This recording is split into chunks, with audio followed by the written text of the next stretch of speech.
32 system, so it's still kind of experimental. Uh,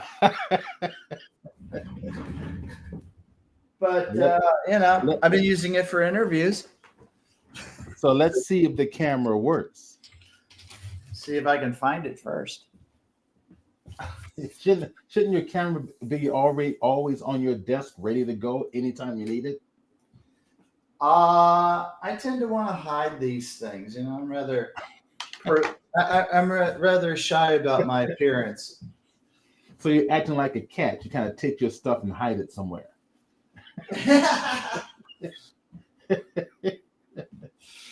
Oh man! It's good to start your webcast. No, good morning, everybody. Everybody's jumping in. Good. We got the numbers are coming up here.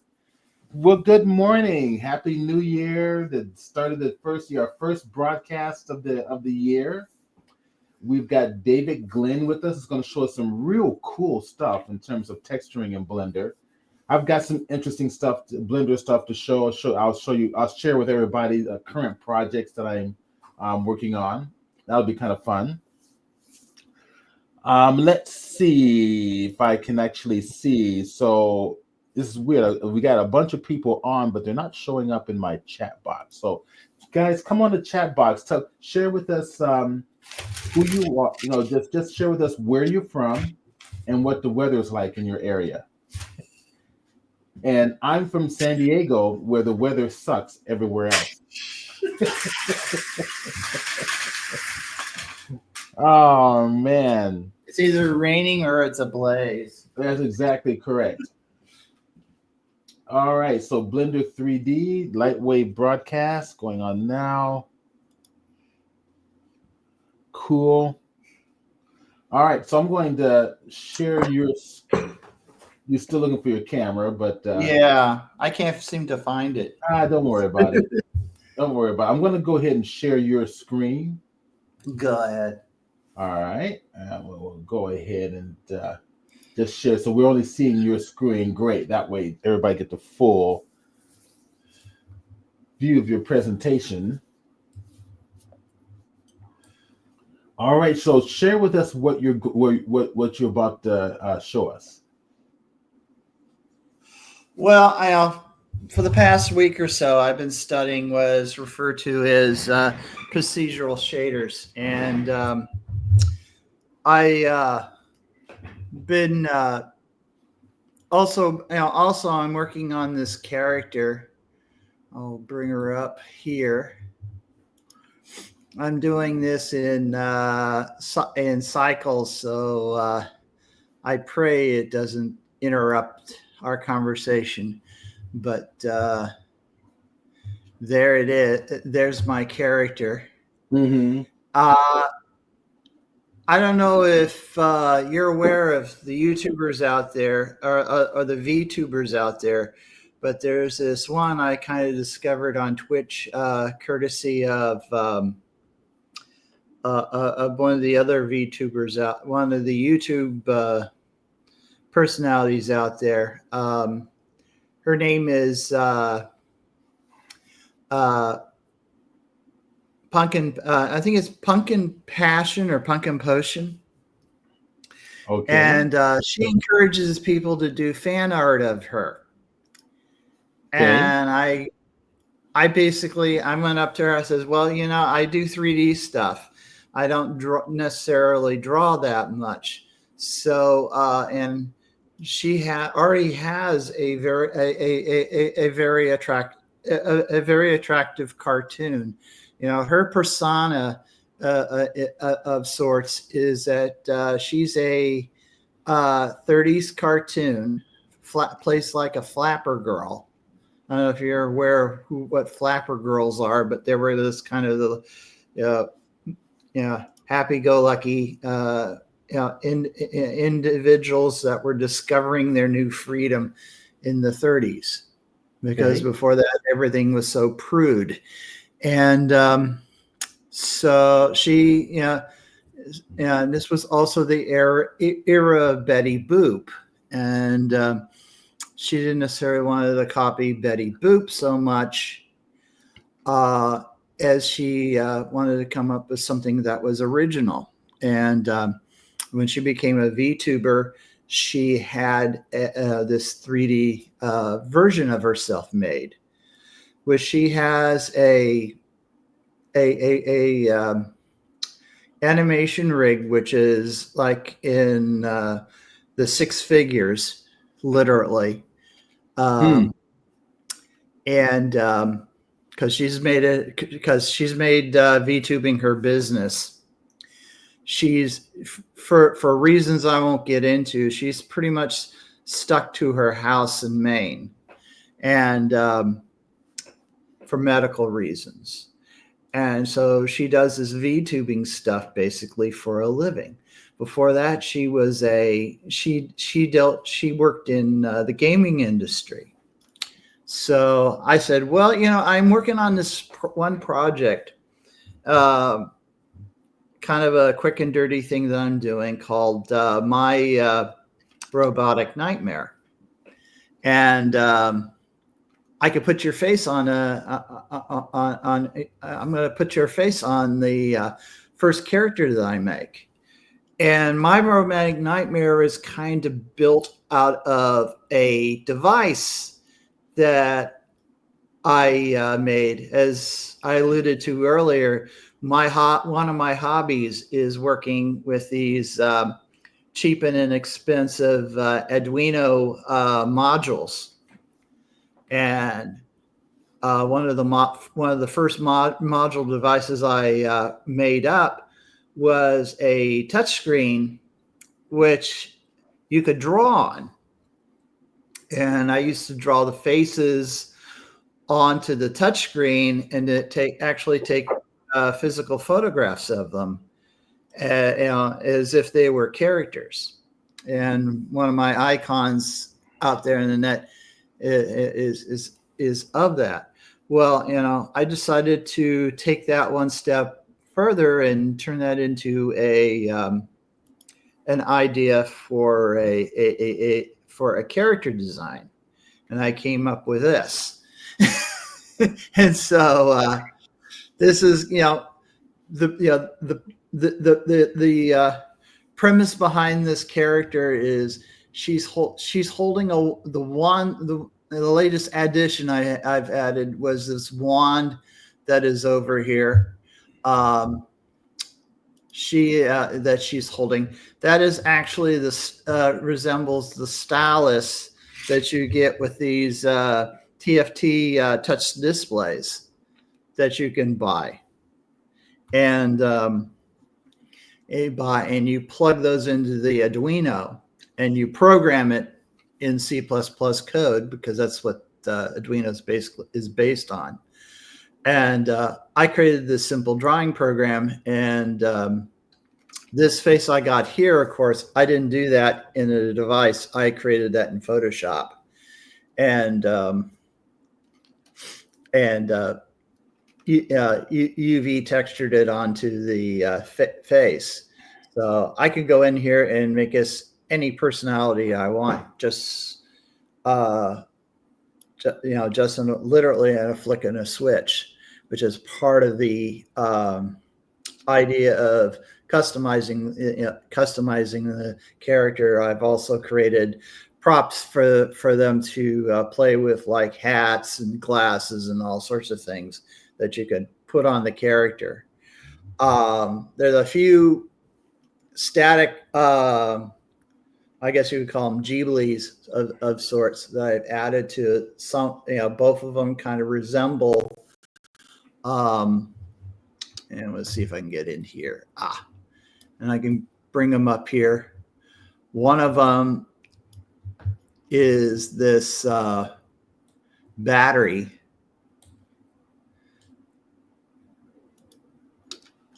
And that I have hooked up here. I made some of this stuff I put together in Blender, but a lot of it I'm still relying on using LightWave. So the things like the wires that I got poking around here, those were all splines that I converted into the wires. I got a battery here, and she's plugged in. She's plugged in. That's basically her lifeline. And then to program it, I got a internet socket here, and that's designed, and that's to suggest a way that the personality gets plugged into this device. And the premise of the show is that when, as a game player, you become this mini robot, you're given your nightmare wand, which is what she's holding in her hand. And you are basically stuck out in this virtual world, this computer, AI generated world, and have to go out and defend. You have to go out and gather objects and stuff, and make do and be able to keep your battery charged. Otherwise, you die, and it's game over. And that's about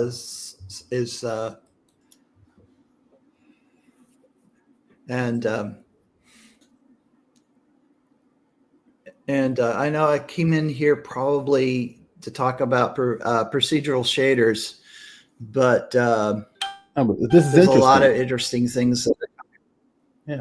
There's a lot of different things that I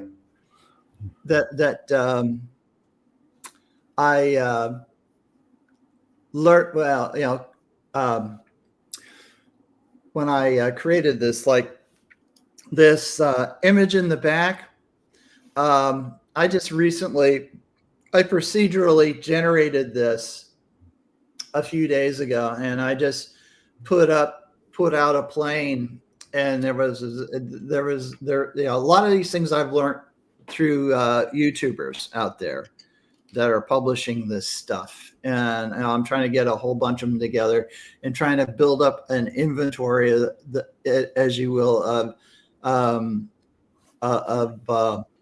all these procedural shaders, because when I was messing around with LightWave, some of that stuff, LightWave came with this, nice little packet of stuff that you can, gather, that you can look at, and apply and experiment with and come up with stuff for your own. Blender out of the box doesn't come with any of this stuff. You have to go out and either add it or create it yourself, or do what I did. I went out on the internet. I think it said, I said, procedural shaders Blender on YouTube, and that's one of the reasons why I ran into this one guy who I've done the majority of this stuff with or from. It was based on his videos, and this guy, his name was Ryan King. This one that you're looking at, the shader that I'm messing around, that was at the introduction here. This one here, this was done by somebody else, but basically, basically, a lot of the process of messing with these shaders, I'm slowly but surely learning. And I've only been messing around with this seriously for the past week, so I'm not necessarily a SME yet, but I'm getting there.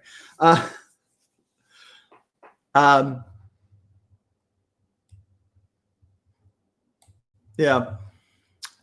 I'm slowly but surely learning. Like, for instance, for the wand here, for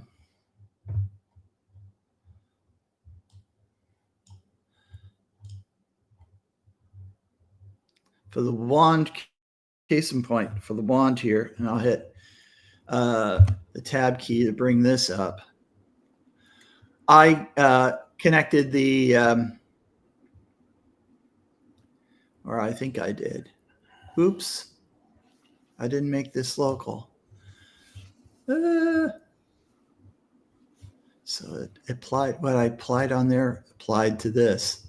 Oh, well, I had this in the when I started this wand, which I'll try to bring out here. I had this connected. This mix thing right here. I use it. I'll go enable it for roughness.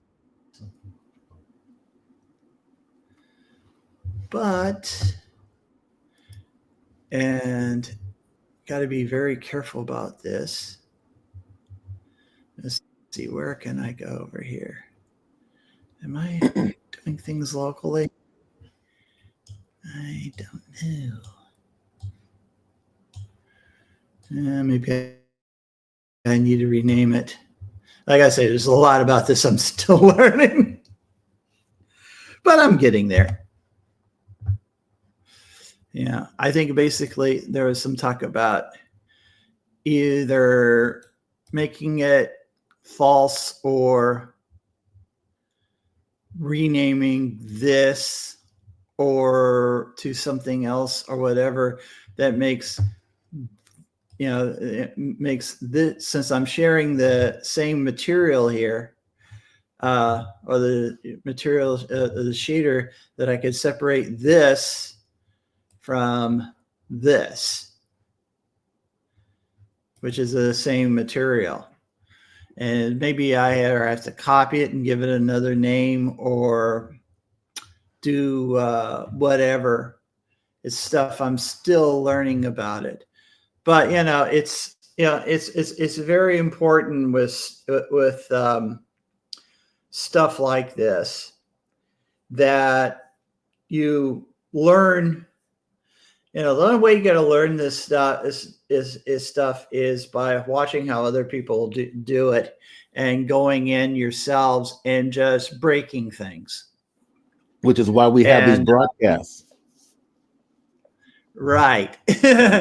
So I could show you, and hopefully you could show me. And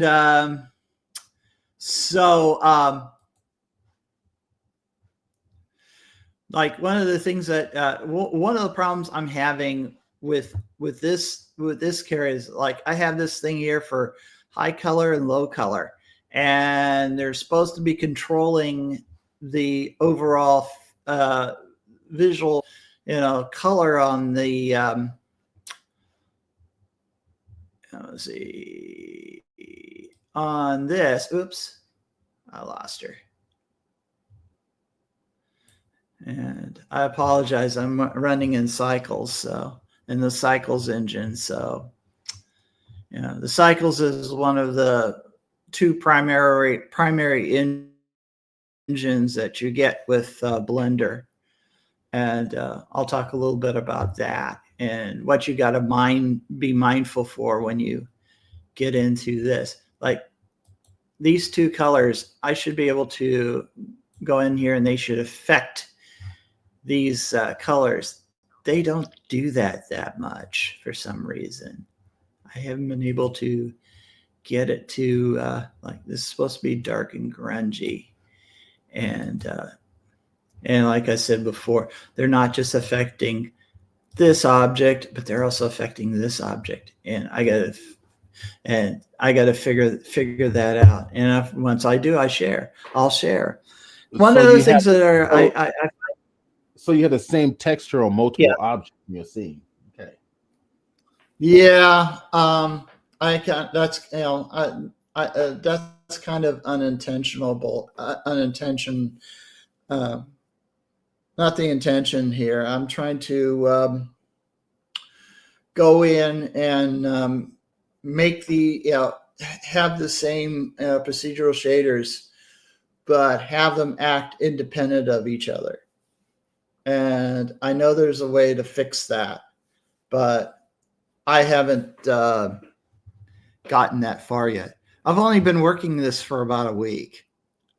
So I'm rather a novelist at this. but it's kind of fun, and it's not that hard to learn. And when you learn this stuff, you will add elements of the to your models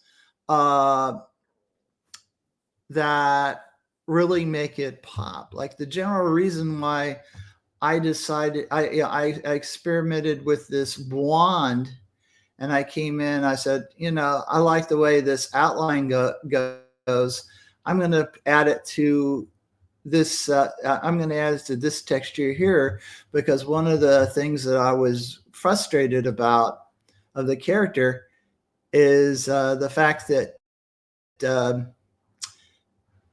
that when you, let me go back to the original. Let me go back to shaders to my shading here, and let me put the original back in here. This is the one that came with the model when I brought it over to LightWave. Now, this, you can't really see the texture. It really isn't well defined. And that's because you got to add something to it to give it depth. When I go back here, when I add this into the mix, one of the purposes of the shader is you're supposed to have the edges are supposed to be like, this is supposed to be like shiny metal. And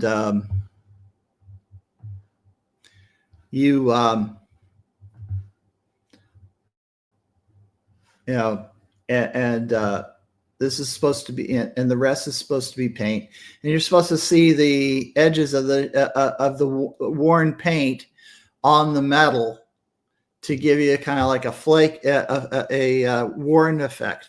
It has a tendency to look worn around the edges, just like it does here, even though this is a bit too uniform. I still have to work on that.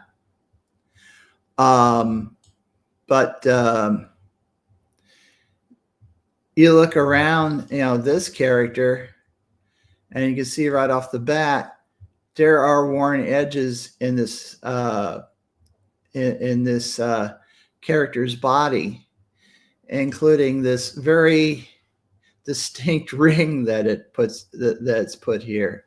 And I had to probably add something like a mirror, like some sort of environmental element to this to make this pop out like it's bare metal. I don't have that here, and I should add it. And but as it stands, this pop, you can see that unlike what I had it before, this kind of pops out. You can see the edges of the model very clearly. And yes, there is a way in the camera and doing the settings through the shader that you can add a tune shade to it. Blender does have that.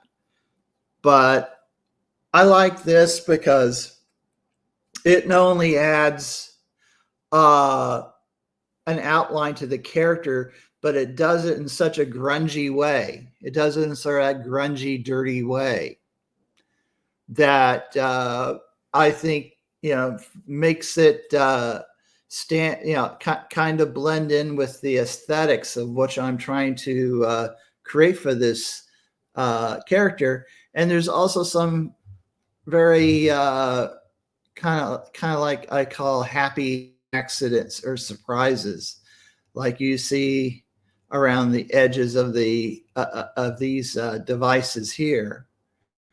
You can see some outlines to it, and it's almost like these are almost, button bezels that are kind of stuck in here.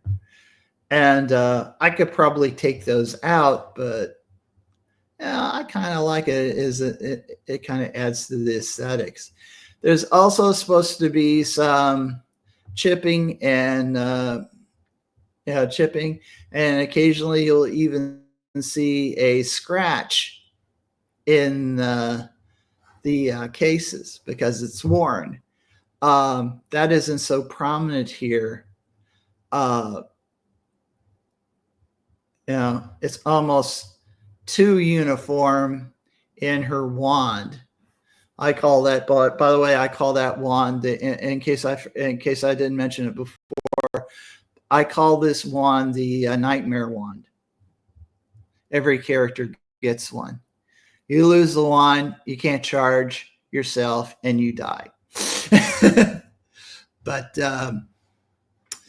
yeah, that's basically how what I've been doing. And I want to get more in depth about,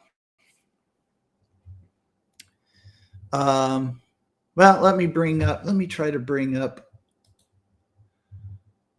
let's see, where is it? Give me a second here. Let me bring up some of my examples.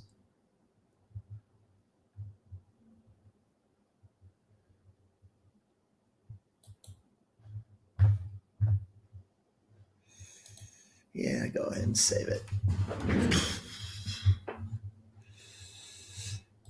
Now, there's a command command I have yet to learn that I can go up here and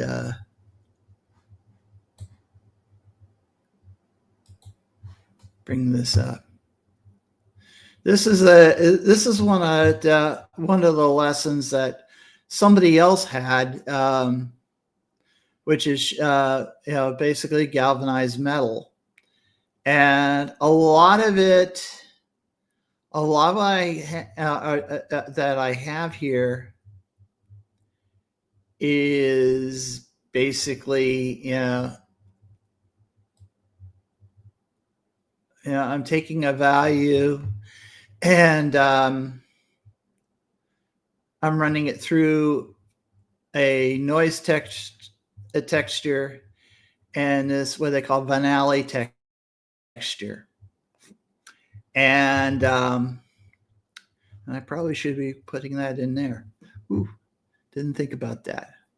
And I'm using this includian setting, but there's also some, whoops, well, let's see.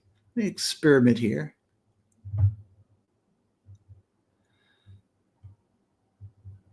Let's see what happens when I do this. Well, it gets kind of weird. Like I say, it's all this is a matter of experimentation, and like you could change the nature of the object. And much like what I did with the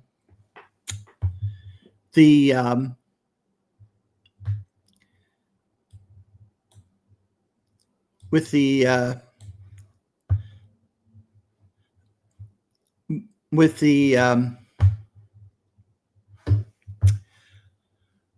what you usually do when you create stuff that's stuff which is silver, you want to add an element to it that to the background. Yeah, let's go over here and poke into world. You want to connect something into the background, and like here in this case, let me go into, I know it's here somewhere. Yeah, of course I'm in cycles, and all this works in best on cycles, but a lot of people like to use Eve. And I don't know why, but I got this thing here, and why, I don't know. So you know what? I'll close this. There. Yeah, EV is so addictive because it's so fast, but Cycles really gives you that mind-boggling realism. Absolutely. And I love using it. And what I'm looking in here for is background. I know it's one of these things. Right. There's output. Oh, gosh. So much toys. So much toys. So little organization. That's the other thing I'm big on these days is basically organizing things. You know, but these things here are kind of these settings here are generally global settings for the things. Here's what you have when you go into cycles, and I'll go into Eve, and you can see, well, it doesn't change too much, but Eve is a little easier to deal with. But cycles gives you the depth. And I found out with this new system that I have, I'm talking to you on basically new equipment, that the one thing that is really taxed this computer, I also got to go here and switch it over to GPU compute. That helps a little bit in terms of speed. Particularly if you set this to, you see I got it set to CPU. That's what it does by default. When you go to what I try to do is set it over to GPU, and like I have an RTX I think it's a 480 and card in this thing, and I want to bet. So it's a 4080 or a 4080 Ti? I think it's a it says GeForce RTX. Actually, you should get it. Are you're in the PC, right? Yeah, I'm in a PC. Actually, you can go to your. Are you sharing your entire screen or just Blender? Just Blender. Yeah, you want to share your entire screen. That way, you can bring it up and show everybody what it is. Well, I could do. Can you see my? We can see LightWave. No, not LightWave. We can see Blender. But if you wanted to share, go to your Windows properties to show everybody what you've got. We won't be able to see that. Yeah. I usually always make it a habit to share the entire screen. Just the FYI. That's all. Well, I got two screens, so it'd be a darn big screen. Well, no, it'll ask you which screen to share. Oh. Mm-hmm. Just FYI. Okay. I'm not going to dwell on it now. I'm not. I don't want to get that distracted. Right. 40 is pretty good. My new Alienware laptop has a 4080 in it. Mm-hmm. Did you hear about the 5080s that they were coming out with? Yeah, I have. And for about $600? Yeah. Right there tells me it must not be that great of a upgrade. Well, it depends on what the demand will be for it. If somebody figures out how to mine Bitcoin with it, I almost guarantee you they will be rushing off the shelves because people will try to mine that, try to mine that Bitcoin, the new gold. And to me, it's just a Ponzi scheme. Right. But anyway, one thing I guess my point here, though, is one thing that I always try to emphasize and I can't find for the life of me now. I can't find the things I have here for background. So help me. But you want to you want to set your background. What I have the tendency to do, and what reason why I got this, the background on here set to set to transparent is, number one, you want to set the background so you have some sort of mirror graph, what I tend to call a mirror ball or a mirror graphic. And this is like a graphic that I use. See if I can show it to you. No, there is no preview on this, is there? That's my little tiny preview. It's the front of my house. And that's what I'm using for basically for a sort of like, some people call it a mirror ball. Some people call it a mirror graphic. They use it for any time that you bring in a metal or something silver, gold, or metallic into into your character, and you want to have it have true reflectivity exhibit in your drawing. You go into you go into the world and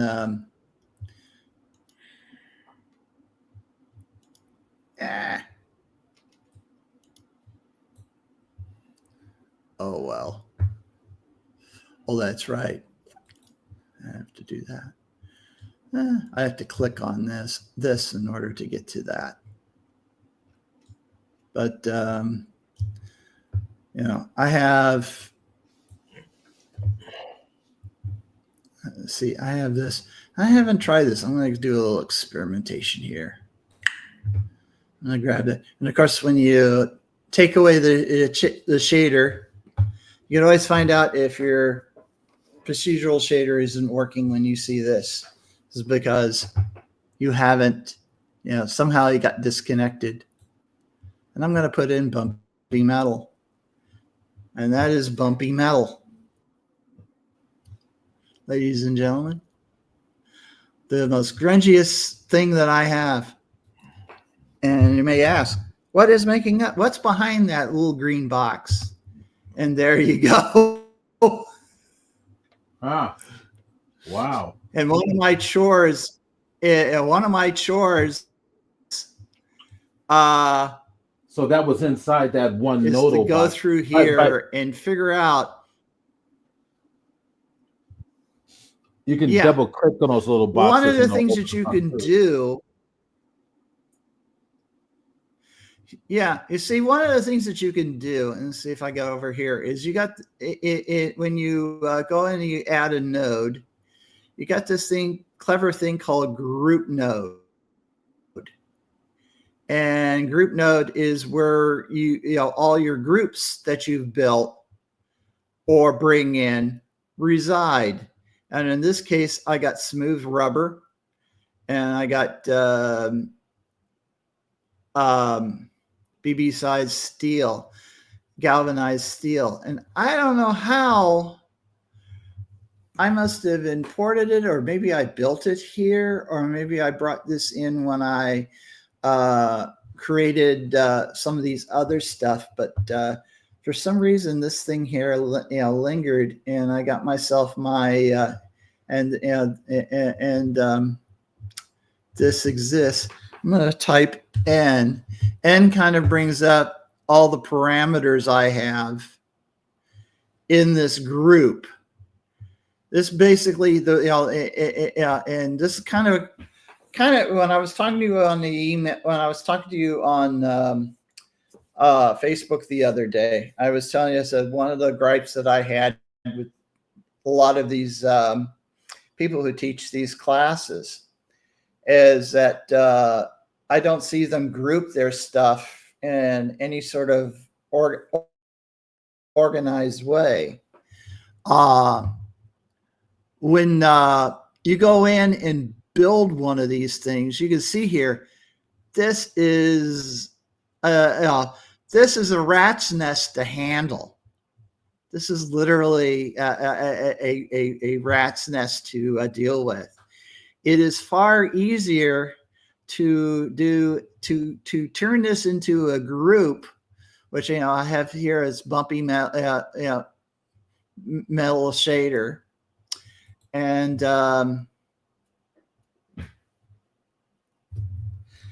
you go into a group, and like, of the two things that you're staring at, what would you rather deal with when you go in and you build a project and you want to add material to it? Do you want to deal with this, or do you want to deal with that? All right. And I don't know about you, but I got to. I think if you double click on it, it opens it up. There we go. Maybe what? Just a delay is what's going on. That's now you didn't share. You didn't share with everybody how you turn something into a group. That's my next lesson. Okay. So how do you turn this into a group, folks? Well, and I'll try to show it to you. Well, let's see. What can I do here? I can grab this. I'm going to grab all these materials here. Hopefully all of them. Yay. And I'm going to do a copy. Then I'm going to go into here and into there. And I'm going to create another material. And there's your basic material. And I should be able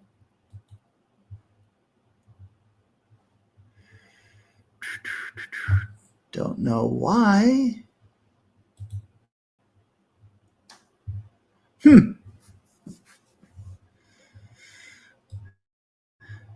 Well, anyway, for the sake of argument, I'm not going to worry about that right now. I'm going to go because when I go over here and go to material, that should have changed over. And that's one of the things that I got to figure out. Anyway, moving right along. I'm going to go over and I'm going to go and do a copy.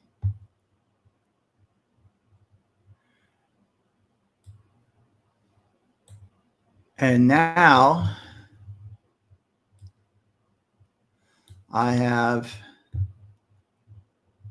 a copy of the bumping metal that I created before. And I want to turn this into a group. See what I'm driving on this. Okay, so creating a group. Well, basically, there's two things that I'm going to show you here. Number one is you can create a group inside here. Say I want to select these things here, and I want to put this into a subgroup.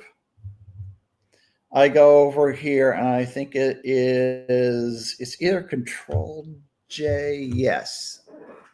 And now all these here are in its own group internally. And you can also do that for these here, these these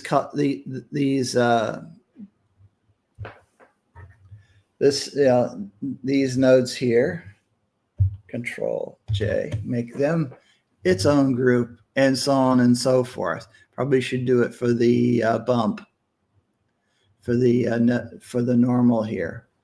But I'm going to go in here and select the group, and then you hit N, and you can give that group a label. I don't know, for the sake of argument, I'll just call this noise.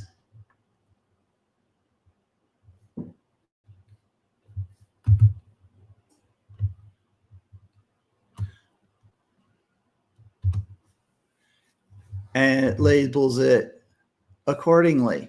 And when you get a rat's nest like this, having these little subgroups here, and there's a term for it, which at the moment, the terminology absolutely escapes me, but and I'll call this color controls.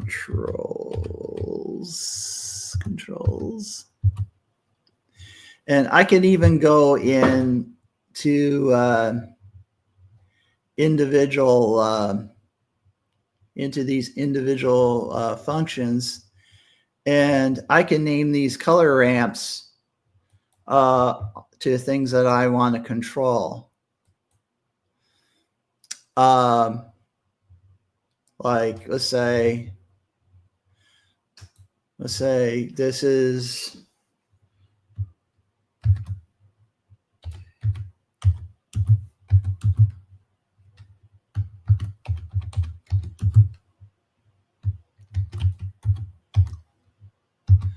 and now it's you look at it and it's named accordingly.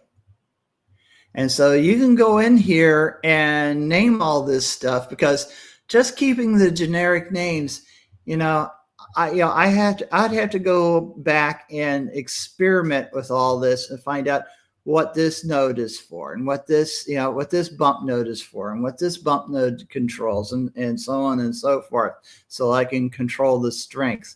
Fortunately, in this instance, I think the only one that I actually went in there and controlled was this one here, and I set it to 0.15. And these would also be good candidates to go into something. I'm going to go back while I'm here.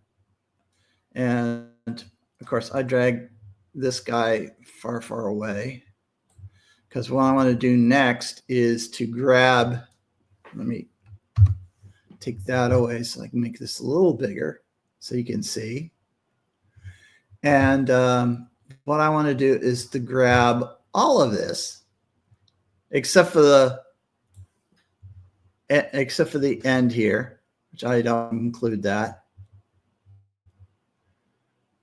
So all this is selected. I can go in here and go Control G for group. And now this is a group. And I can go hit N, and I can call the description, I call the, say the description of this is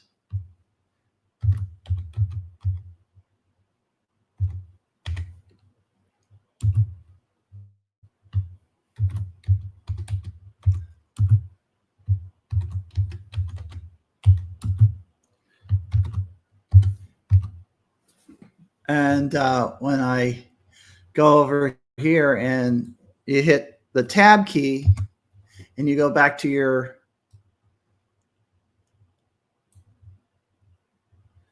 and it should have named it, and I don't know if it did.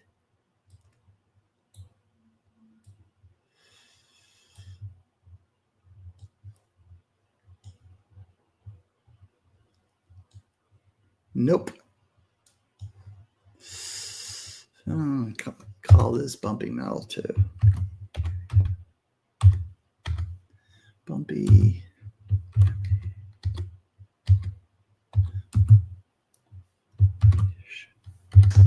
There we go. And I could even go back. This is what one guy likes to do. For me, it's kind of nice to know it's a BC, BSDF, but this one guy, he just likes to go in here and relabel this shader for whatever crazy reason. So when you go back and look at this thing, I'll hit the tab key. Now this says shader. But like I say, that's just one guy's preference. Personally, it doesn't matter to me. The way that I like to name them myself is like, if, case in point, if I create some sort of displacement, I want to put it over here, and that way it would appear when you go back into here, you would see this thing below shaders, say displacement, and you could drag that over to here.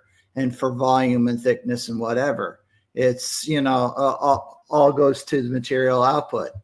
Or you can make this like part of a complete set and just grab them all in and put them together any way you want and control it at this level. But for me, this is ideal. Now, like I say, for the sake of this lecture, I'm going to go now focus on this, because the big question pops up: how do you load things into this thing? And for that, you got the group input. And the group input, you can go into any of these variables here, and I will go in here and say, what is a good candidate? Well, I'm almost tempted to go in and play with these color controls. I haven't done this before, but so let's see if I can do this. I don't think it's going to let me. Darn. I got to figure that out. The color ramps are kind of cool. I know there's a way to go and change these figures, and it is not going to let me do that. Well, let's try to pick something a little simpler. Like, let's go over here to, let's go over here to our noise texture here and say we want to control,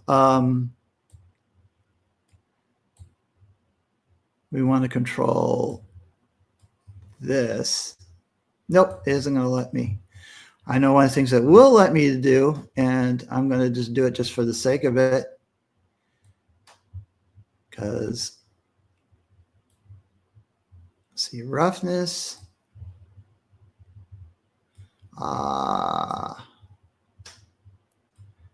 No, it's not going to let me do that. Anyway, like I can go in here and say roughness. For the sake of argument, I'm just going to call it roughness.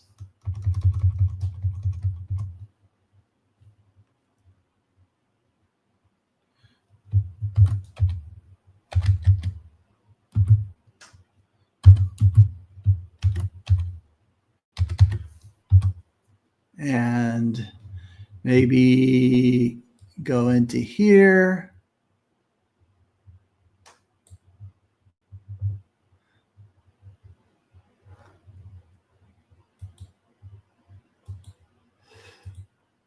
Come on.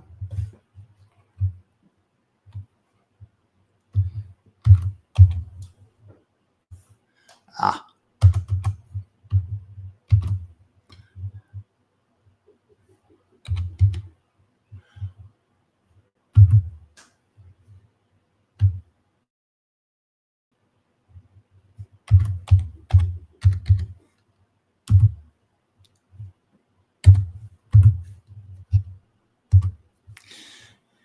And so on and so on and so forth.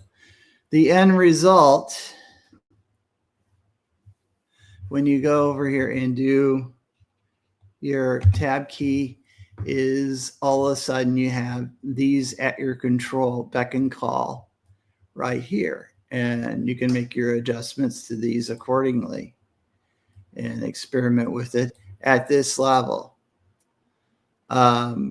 This would probably make a lot better sense on the procedural shader I was messing with before, because it has a lot more of those kind of variables to it. But I probably want to go and say, go and do a tab and say, I'm going to grab this and I'm going to go over to the bumps here, and I'm going to do to control the strength for these bump settings, and and apply it here. And for I'm going to call this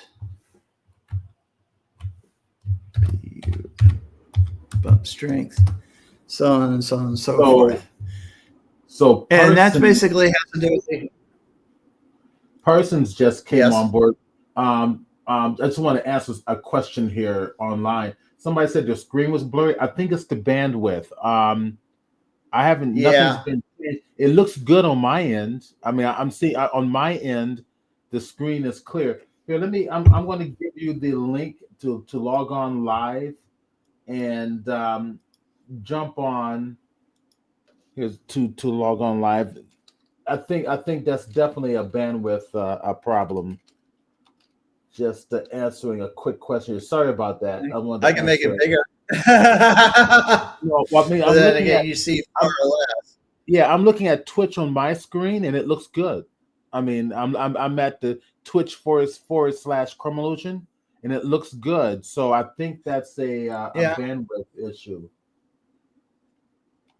Well, yeah, I do videos on Discord with my friend over in Georgia, and I noticed that whenever I'm working in cycles, and particularly if I do, if God forbid, let's experiment here.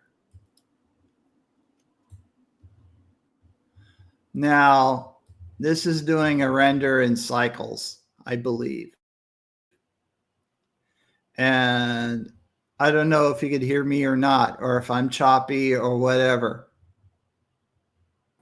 Can you hear me? Yep, I can hear you. I guess not. What was that? Yep, I can hear you. Oh, you can hear me? I'm coming in normally?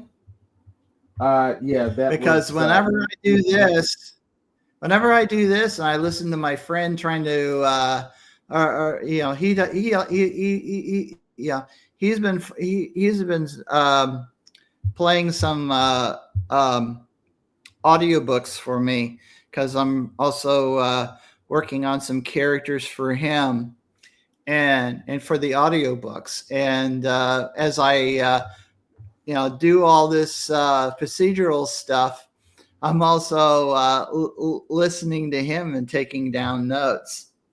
And so I've got several comments. One from Dave Hoffman saying he's in Carlsbad, right next door to me, actually, and he sees us fine. So I think it's just I think that's on Parsons' end. He's got a little bit of a bandwidth problem. Overlay is clear, so it must be David's side or something. Yeah, but I'm seeing everything fine. Yeah. Yeah, I'm seeing. You should be seeing, possibly seeing. You're seeing my render. Yeah, I can see it fine. Well, when I'm looking, I'm seeing your render to the left, and then your nodes to the right. Okay, I also have the Blender renderer up.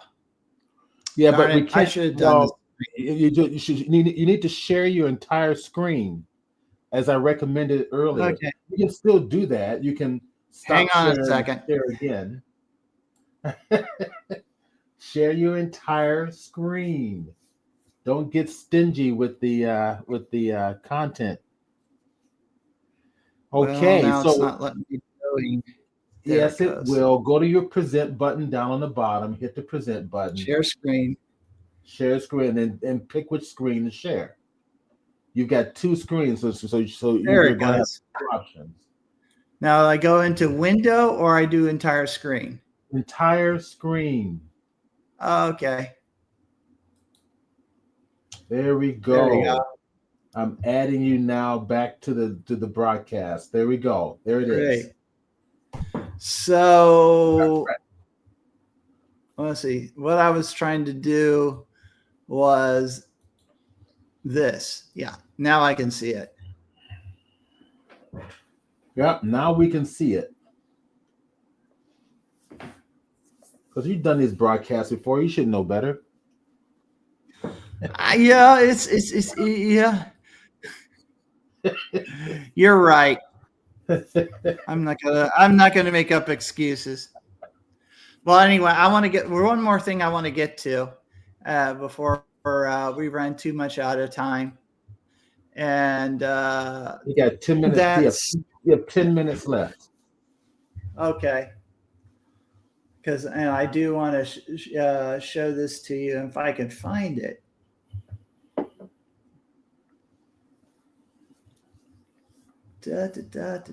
There. I'm not going to save that. And this has to do with, I know there's a spider thing that comes up in menu that comes up and allows me to do this without having to go there, but there you go. And there's now that's the one that this is by far the most complicated procedural shader I have built to date. I'm still sitting here going like, what's this? And I'm going to have to go back on this at some point and pluck out, put this into a group and bring up and add some, and try to pick out some of the stuff in here and select it. Yeah, it's quite complicated. Each one of these represents a particular function that goes in here. Like, I'm going to teach you another thing that goes in here. That's and one last thing, very important thing. Setup. When you're setting this up, make sure you have Node Wrangler turned on.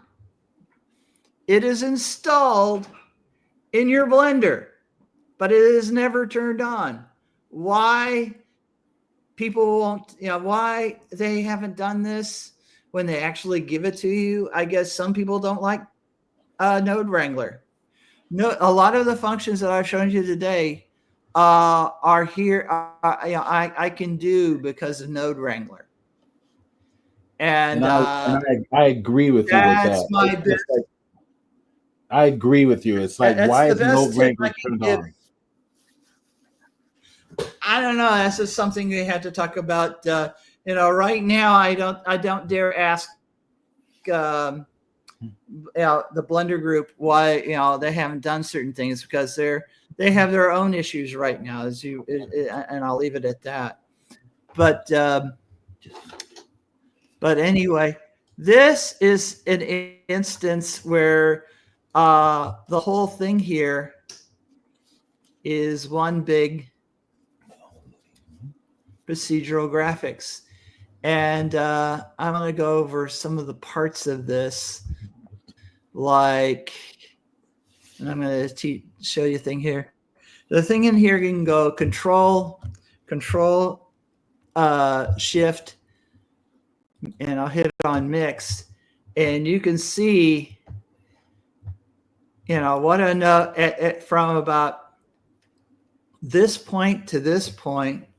You could also, go for here, and like this shows the bolts that I have, and here the results of all. This is all the patterns that exist, and that come from this.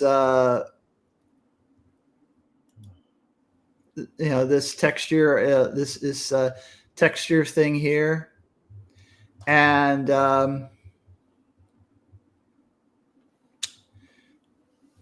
there is, I'll select this, and this goes, this,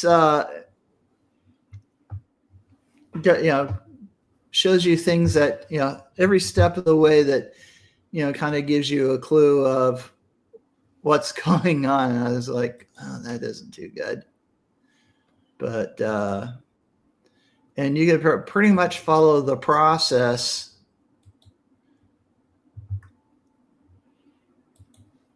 for any one of these.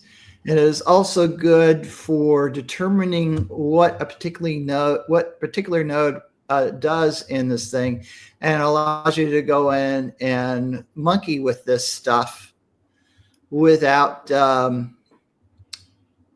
without worrying about all this other stuff. You can tell what all these things do, kind of follow it down the chain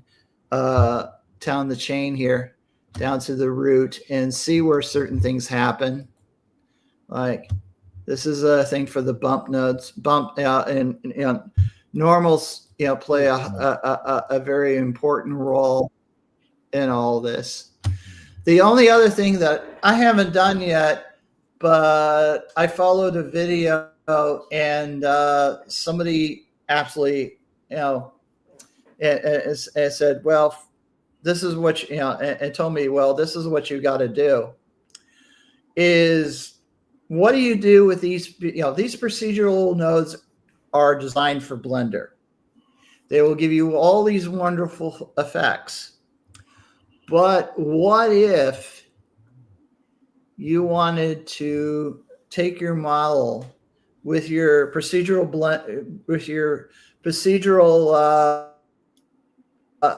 textures and incorporate it at, say, Unreal Engine or Unity or any other kind of engine? What do you do? Well, the answer I've heard prominently is what you got to do is to convert this procedural graphics into a UV text array, which you then export over to your graphics, over to whatever graphics engine that it's going to be the end sum. That I have yet to do, so I can't tell you, give you a definitive answer here. I can only tell you what I've done, and that's probably going to be in the future. Hopefully, a future discussion. There's another way too. It's called the USD Universal Scene Detection Export, and that I have heard of that. Yeah, I've demoed it. I've heard of that. I demoed it at the I've heard of Comic-Con. The problem with that, Stephen, is that USD, like a lot of things, is still in its infant stages right now, and them creating a standard is one thing. People adopting that standard is sometimes something is completely different. And what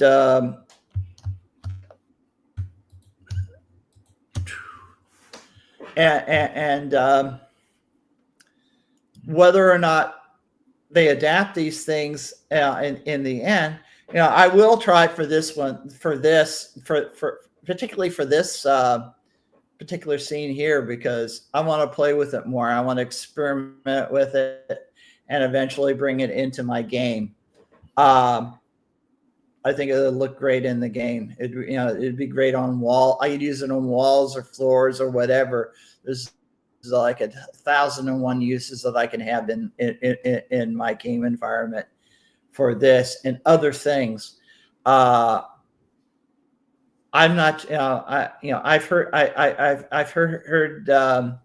issues with USD,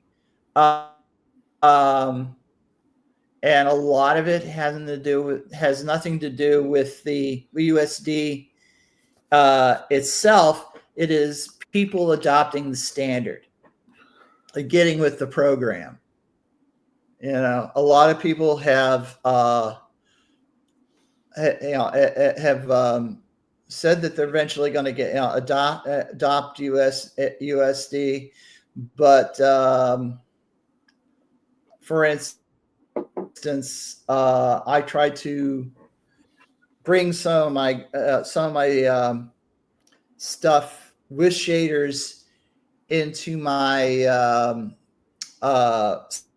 Sketchfab framework, which, oh, by the way, is changing. By the way, it got sold. Sketchfab got sold to Epic. That's what Fab is now. Is based on OpenFab. You can still put things into Sketchfab, but you can't sell it there anymore. That paywall has been moved over to Fab, and if you are a Sketchfab user and plan to sell your whatever on Sketchfab, you now have to set up a deal with FAD over through Epic, because Epic now owns it. That's how they were instantly being able to. That's how they instantly were able to bring in all this extra things like Fab that you can go in and put up your models up for sale. Is now you do it through Fab. You don't do it through Sketchfab anymore. And that's another crazy story that is currently going on that I learned about. What are the original thoughts that I had for all these characters? Is that I was going to take a lot of my model inventory and I was going to put it on Fab, or make it available through Unreal for Fortnite as possible elements. And that's how I discovered a lot of that. Okay, it is that time. Out of there. Right. Okay, cool. Okay, so David, just in case you are not aware, I'm getting an error here on StreamYard telling me that your microphone is not connected. So in order to speak, I mean, not to just speak, but even to show up on here for me to add you, you have to there you go. Now I will add you to stage. Yeah. All right. So I'm gonna stop adding you to stage and put me back on. I think that is me on, isn't it? That's me. Good. Perfect. Okay, here we go. Well, our first broadcast for the new year. Um, Ace Hoffman has given you a compliment, David. Very fun. Thank you, Ace. And now we're going to go on to something kind of interesting in Blender. All 3D programs have it, but I think Blender is kind of an intuitive way of applying what we call shape keys. I'll show you something. I'll give you a simple explanation of how and why they work, and then we will apply a practical application for shape keys. So let's do this. Let's add a simple object in here. And in order to access shape keys, you have to have an object. Shape keys are based on the geometry of that object. So let's keep that in mind. So let's go hit a Shift A and add something in there. Let's go to our mesh and let's add a cylinder. Let's go into the edit mode. Now, keep in mind that shape keys work off of your edited shapes, okay? So whatever you do in edit mode, that is what the shape keys are going to be attached to. So in the meantime, I'm going to go ahead and extend this up like so. And then we're going to go ahead and slice this up. So I will add Control R, our shortcut for slicing, placing my cursor anywhere perpendicular to any of the edges. That's where it's going to add the slice. And I'm going to roll my scroll wheel up to get about that many slices. Okay, this will work. And then I'm going to double click to commit those changes. So I've just added some slices to my geometry. All right, now what we're going to do is we're going to start adding our shape keys. So we have our geometry. We're going to say we like it the way it is. We'd have to go back out to object mode to make this happen. All right, now once you're in object mode, what we're going to be dealing with here is object data. All right, data, D-A-T-A. And that data is this green triangular symbol with the 3 points on the edges over here to the right hand side under your properties panel. Okay, the right side properties panel, the colorful icons here. Second from the bottom, there's my data. Inside the data, we have what's called a category called pose shape keys. Yours may be cascaded like this, right? But if you click the little triangle on the left-hand side, it opens up and you have what's called shape keys. All right. So what this is going to do is it's going to record our shapes based on what we do in edit mode, right? And so the first thing we need to do is we need to establish the basis, the base or the basis for the shape. And we're going to do that right over here on the right-hand side of our shape keys box. Hit that little plus symbol and it creates the basis or the base. I think in LightWave, we call it the base. I could be wrong, but here we call it the basis. All right, so that's the basis for the entire shape. Now, what I want to do is I want to add about maybe 4 more possible other shapes that I want to add to this. So immediately, and this is kind of important, immediately you add those shapes first. So add those possibilities first. So it's like creating the placeholders in which you're going to actually create those shapes. So if I come over here to the plus symbol and hit it 1, 2, 3, 4, now I've got 4 possible edits to make to this. So let's go to the key 1 edit here. We're going to select this one here. If I come over to my tab key and go to my edit mode, tab, edit, now I can tell it within that key 1 designation what to do. So what I will do is go to my edge editing mode and grab this edge here on the bottom. And let's go to this edge and let's hit the S key and scale it out like so. Okay, we'll do something like that. That I went too far there. I want to. There we go. We'll go like this. Okay, that's it there. So now it's important that watch what happens. It's important we go back out to object mode right here. So we go back out to object mode, click it, and it has established that shape to key 1, but it reset it back to its basis, which is right here at the top, right? So now, if I want to see the effects of key 1, that's going to happen right down here under the value. So the value is the strength of that effect. So if I click and hold a value and click it to the right or to the left, to the right, to left. So 0, which means basis effect or no effect, and 1, which means the full effect or various stages in between, 0.5, 0.3, whatever you want, okay? All right, so I want to set it back to 0. All right, so we just successfully established a shape key. Let's go to shape key number 2. So I'm going to select shape key number 2. And now we're going to go back into edit mode. And we will grab the next loop. This one, I'm going to make this go way out here just like this. And now to commit this shape key to the key 2 designation, we have to go back out to object mode. Boom. Resets itself back out to basis.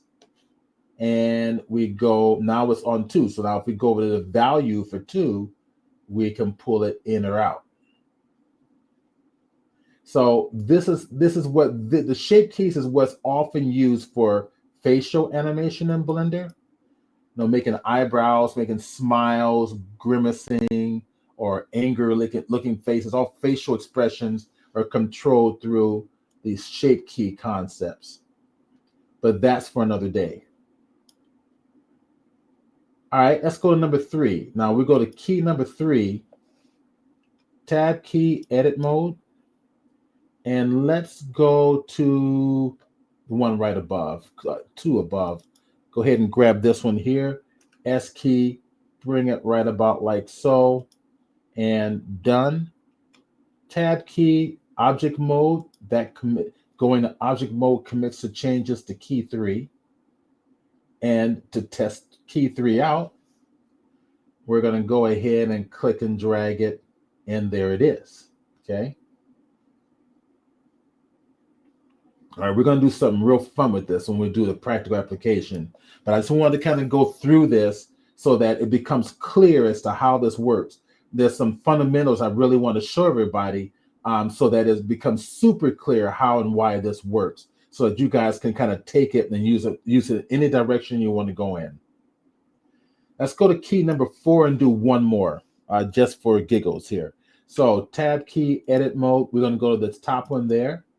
And S key, pull that out like so, okay?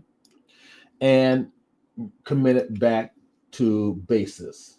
Okay, now number 4, right? Number 3, number 2, number 1, okay? And all of this can be animated, right? On the right-hand side of the value, you get to see the animation properties. And we're going to animate this, and I'll show you the practical application of it. Okay. All right. Now, let's try this just for fun. What if we add a modifier to it right afterwards? Let's say generate, go to my subdivision surfaces, and we'll go to 3 here. Okay, we got our subdivision surfaces, and we go back to my keys here, and you can see, yep, they still apply, right? Even with that modifier, it's still going to honor it. They're just modifiers. The true shape is still there, but the modifiers in RAM is giving you a preview of what it would look like if this was going to be used with the subdivision surface technique. All right, so if we want to smooth things out, round them out, make them organic looking, we can using subdivision surfaces and utilizing the shape keys technique. Okay, so now let's play with this. Now, let me turn off the subdivision surfaces for now. Okay. And let's take a look at these other designations right in here for the key shape. Now check this out. This is important. Now we got the value, so let's go. That's the top one. We will work with this one. That's the top one. But look at these minimum and maximum ranges, right? If I say I want the minimum range is coming out here. I tell you what, let's start with the maximum range. I think it'll make more sense this way. Say the maximum range is to here. If I want that maximum range to actually go double that strength, I want it to come out double the size as it is now, I can go to the maximum and put a number 2 there, right? I can put a 2 and look at where the slider ends up. It's no longer over to the right. The slider ended up right here midway. So if I go all the way to the right, it goes double. That's all that means. So if I want that to be triple the size, look at the slider. It's all blue all the way to the end here. If I hit the 3 key and did that, now look at the slider. It's no longer all the way to end for the value. It's like 2/3 of a way there. Now if I slide it over, now it's 3 times the size of what we had. Is that making sense? All right, so if I go back to 1, it jumps back down to 1 or to our original setting. So is that making sense? So let's see. David Glenn says, this is like morph maps in LightWave. This is exactly what morph maps are in LightWave. This is morph maps. It's just that Blender calls it shape keys. Same thing. And all 3D, well, all professional 3D programs have this feature. But this is how it works inside of Blender 3D. It's very intuitive. Okay, now for the minimum, for example, let me take these back to 0. So the minimum, if we go to the minimum range is 0, and we click it and we say -1. Now look at where the slider is here, right? So now I can go the opposite way by 2 times, right? If I go to -1, that's what's happening, right? That's all that means. That minimum, it means if you want to go past where you are, just give it a -1 or a -0.5 or -0.1. You have those options to do so. So I can go up to 1 for the value or down to -1 for the value, right? If I say, let's say the minimum range, let's bring this all the way down to -1, right? And I go, the minimum range is not going to be -1, but instead -0.5. See, now it's half that. All right, so is that, making sense? So if I go back to the minimum range and set it back to 0, it goes back to my basis. Right? That's it. That's pretty much how shape keys work. So if you had a face and you want to move, you know what? I don't have a head in here. I don't think. I'm thinking, let me see if maybe On this machine, this is a brand new machine. I just so all the stuff I've been working on, and most of the stuff I've been working on it may not be here. Let me just take a quick look and see if I have a face somewhere. That will be underneath my 3D projects here, under the LightWave Blender projects and human character. I've got a human character here. I don't know if there's a face on it, but I suppose we can play with that.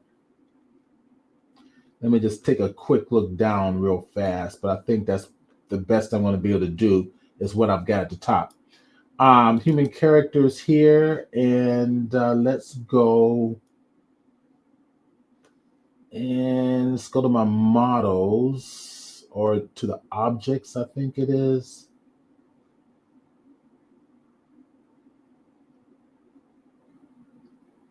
All right, let's go to models there, human blend, male.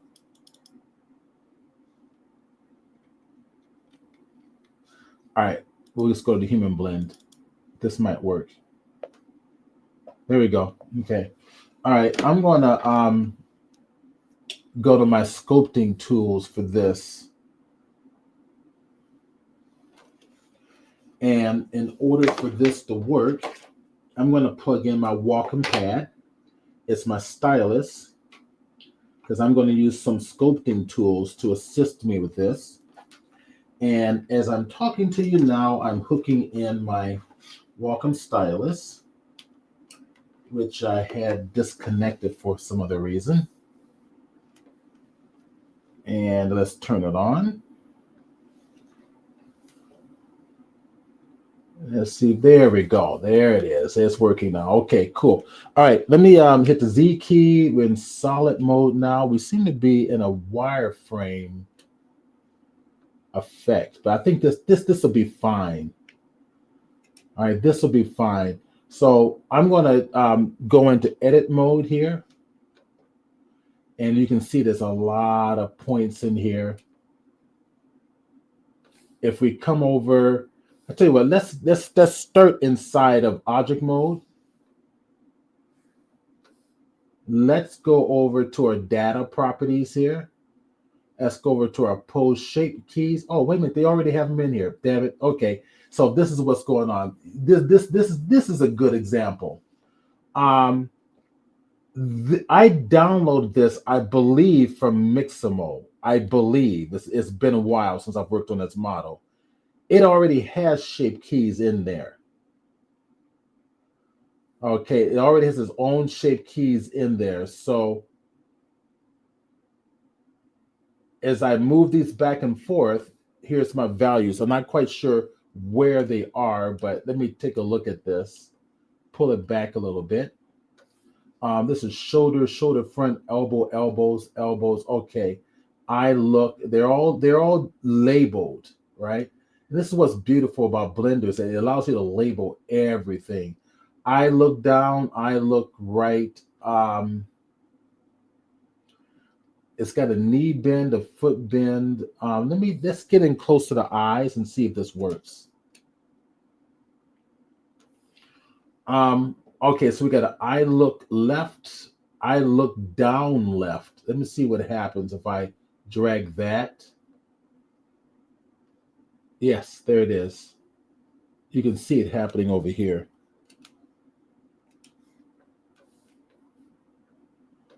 I look down left, I think is what I had. So I look down.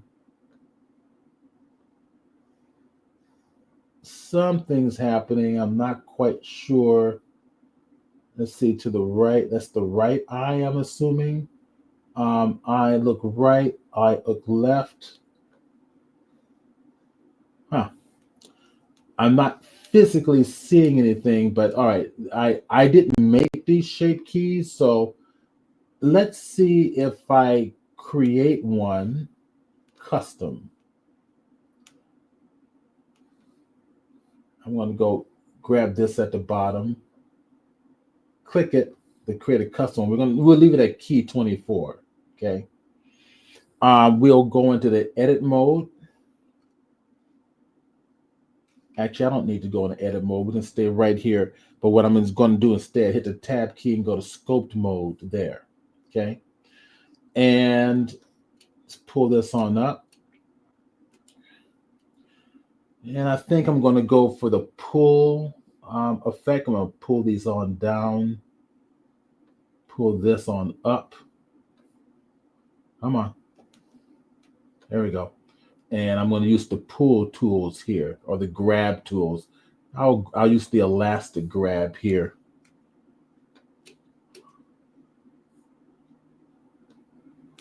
Hitting the F key allows me to resize in Blender. All right, I'm not getting much of an effect here. And this may have something to do with something's going on with the character that I did not create. And I was hoping this was going to work. Let me go hit the strength to 100. Huh. All right, so there is a little bit of a problem. I'll tell you what, let's just go create something from scratch here. I think it'll be easier. We'll get a sphere. We'll just do it. We'll do it on our own. So Shift A mesh, go to cube, go to edit mode, right click. Let's go to subdivide that. Let's subdivide that by 10. Okay, that works. Let's go ahead and take this and hit our Shift Option or Alt S, and then move the cursor left to right to spherize that cube so that everything is going to be in quads. Okay. Now, I think what I'll do is I'm going to come over here. I'm going to tell this to use symmetry. And if I should be symmetry on the y-axis here. Okay, let's see if that works. Let's go back to our object mode tab, scoped mode. Yeah, there we go. Symmetry on the Y. That works perfect. All right, now we'll do one last thing. We'll come over here. Let's give this let's go generate and give this a subdivision surfaces. In fact, let's not use subdivision surfaces. Let's use instead our multi-resolution, and then hit the sub D option 3 times. Scoped and rendered. Sounds good. Level viewport. Scoped and rendered. Okay. So if I do this, there we go. It's nice and smooth. Okay. All right. So I'll do a stupid little face here. I'm not trying to. I'm going to just hold the control key down, push in for the eyes, and then without the control key, kind of make a little brow area. Of course, nose. Okay. All right, that's something simple. All right, there we go. We're done. Now I'm going to rely mostly on my pull tool. Okay, so that's going to be one of these right down here. Thinking that's the grab. We'll go with the grab. So basically what I can do is I can grab things like this. Okay. I can make them a little bigger if I want and kind of push things around. All right, now we go to our data. All right. I'm going to go to object mode. Oh, I have to commit the changes, don't I? Darn it. I forgot about that. All right. So here we go. Go back to scoped mode. And we come right over here to our multi-resolution. And if I apply that, actually, what am I doing? Got multi-resolution here.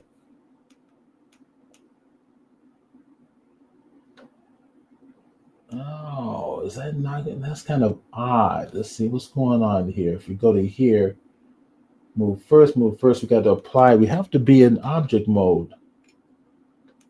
Oh, darn it. Okay, this is not what I was. I didn't keep my option here. What am I doing wrong? It's something I'm forgetting. I am forgetting something.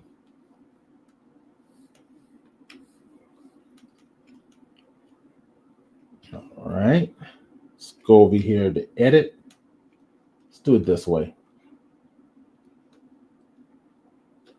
I think my sculpting tools, let's see, let me try this real quick. There we go.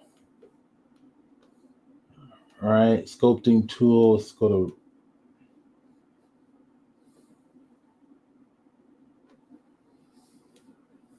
I'm looking for my other option. So I want to freeze all of this.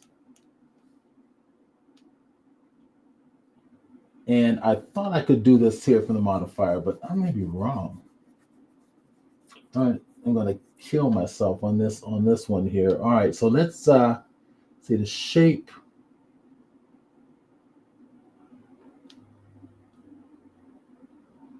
Reshape. All right, I'm looking for the option to kind of generate this to keep this here, but I'm not quite. Graphics Studio, welcome. Hello.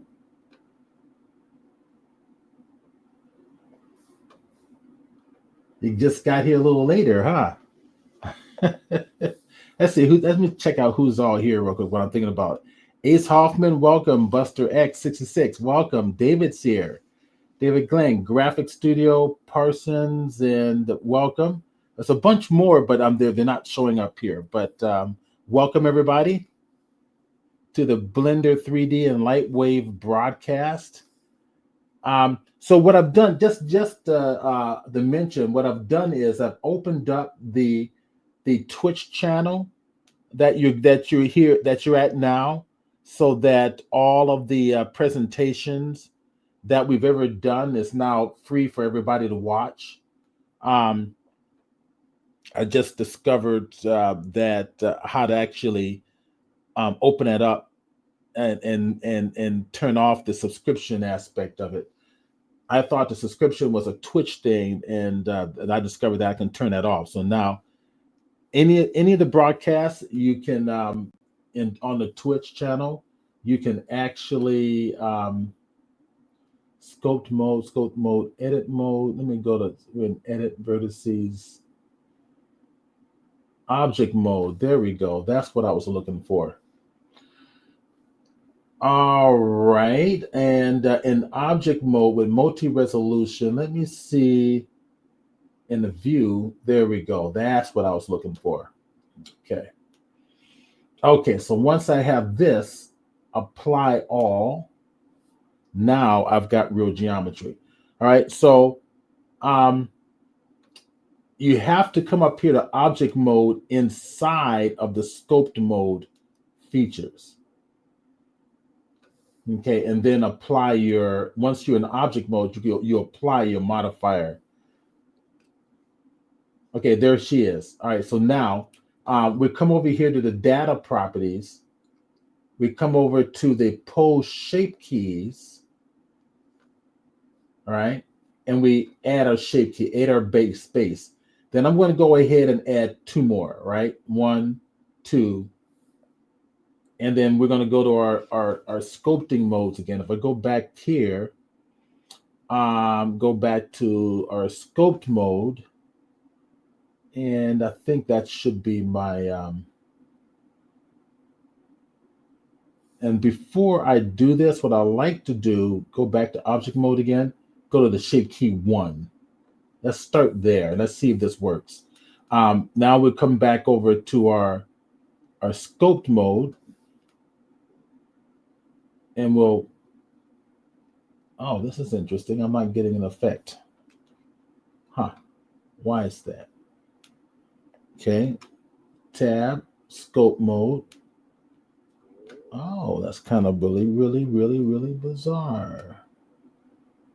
I'm not able to move anything. Maybe I need to go into edit mode.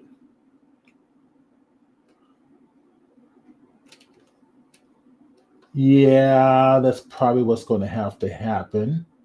And let me show you what I'll do here. I'll just grab one point And then I suppose what I can do is go into my proportional editing right up here, or hit the O key in your keyboard, hit the G key, and I can use my button, see, to kind of move things, my middle button to kind of affect. We'll stop there, go back to object mode, and there, okay? So that if I do my value, there it is, okay? This is not the practical example I wanted to show you. I've got another one. But this is just making a point here. This is what's going to be used to the reason you have both eyebrows coming up is because I had the symmetry turned on. So if I go down to number 2, and we will go back to edit mode. That's where we're going to get our symmetry option. And I will turn it off, unclick it. And I'll go to the other eyebrow this time. Click a point, hit the G key for the move tool. There's my scroll wheel for the size, and push it down like this. All right. And left click it to commit my changes. Go back to my object mode, which resets it back to basis. And if we go to our value, we see we've got that, right? So we got this here. We can go back to the 1 key, and we've got those up there, okay?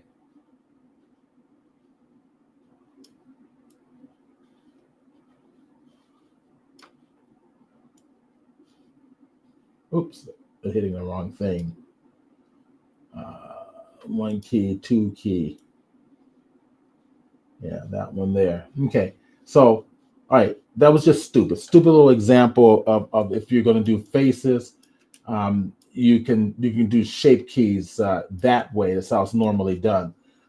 If not using bones in the face, it's usually a combination of both shape keys and bones used for our facial expressions. But let's go do the other practical example that I wanted to show you. So I'm going to go ahead and delete this, and let's go ahead and grab a cylinder mesh. We'll go get a nice little cylinder right there. All right, and let's extend this out a little bit. Get the top, grab it, pull it on up.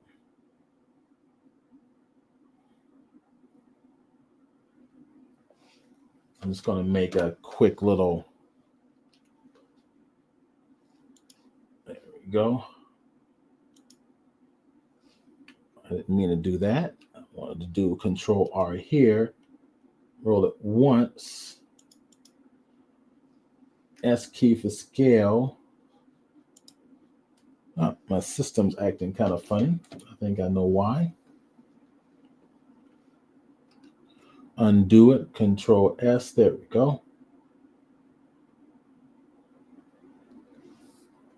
Make a little rocket end here. 3 key for face editing mode, I key for inset. Okay. Let's do a E key to bring it in. I'm gonna hit my Alt Z so I can see on the inside. My proportional editing is on. That's why I'm getting all this moving. So what I'll do is I'm going to undo that, and then I'm going to hit the O key on the keyboard. That's the shortcut for turning on proportional editing. E key going down. Now only that's being affected. And hit the S key to pull it in like so.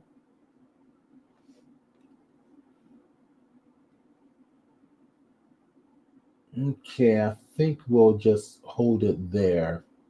We'll just leave it there for now. Okay, let's get back out. get back out of X-ray mode, and let's create a flap that's going to represent where the fire is going to be coming out of. The flap's going to be circling all the way around the piece, and then it's also going to have a movement. We're going to animate the movement in and out as the fire is kind of coming out of the engine here. Of course, if I want to make this, well, we'll just leave it that the way it is now. Let's get out of here, go to object mode. And for giggles, I'm gonna hit Control A, make sure rotation and scale is all set. And let's grab a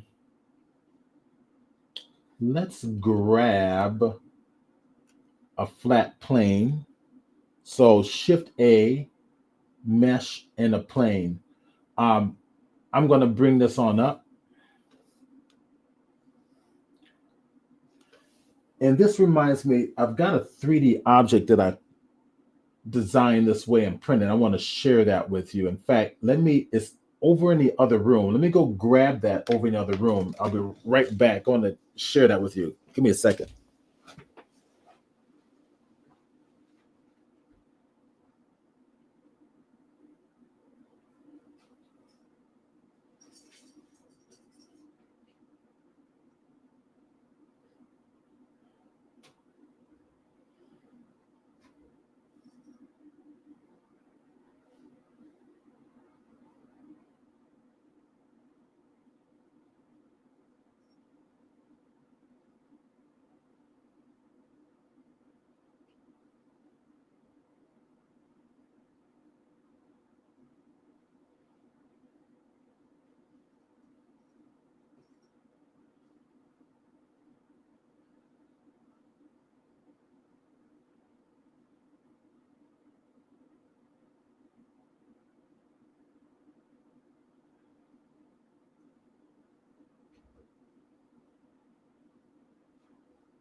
Well, I can't believe this, but after my Christmas party and moving stuff around, I seem to have misplaced it.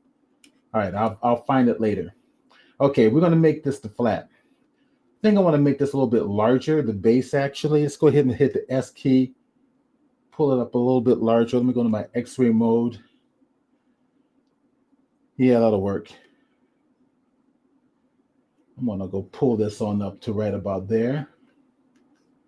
And go get the plane, pull that back on up. Apply my rotation and scale here.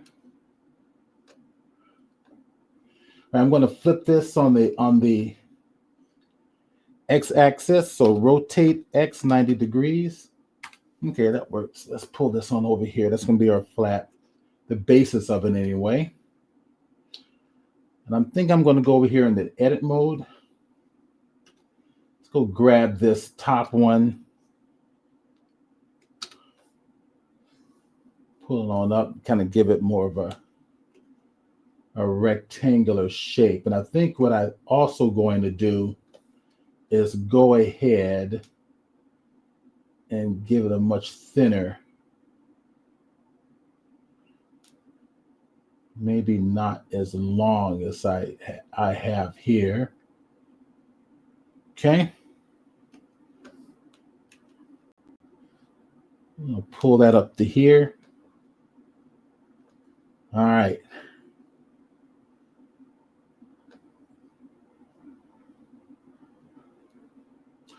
I might want to make this just a little thinner because I want to make, I might want to make a whole bunch of these. Oops, I don't want that. So I just want the sides. There we go.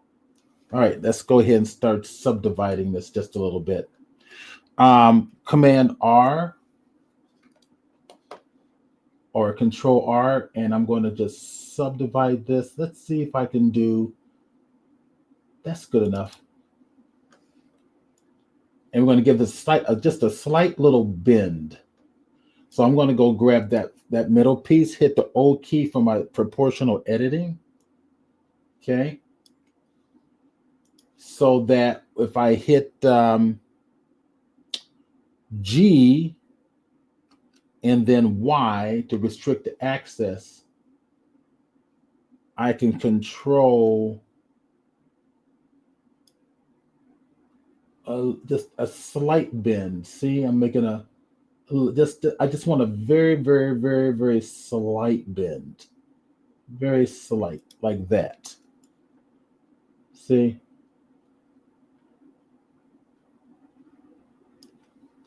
G key, Y key again. I'm going to kind of control it like that. I don't want a whole lot of bend there. Just very, very slight. There we go.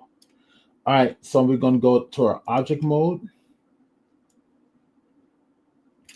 And then what I'm going to do is let's set our rotational or orientation down at the very edge here. So if I go back in here in the object mode and grab these edges right about there, Shift S, set the 3D cursor there, get back out to object mode, right click, set origin to 3D cursor.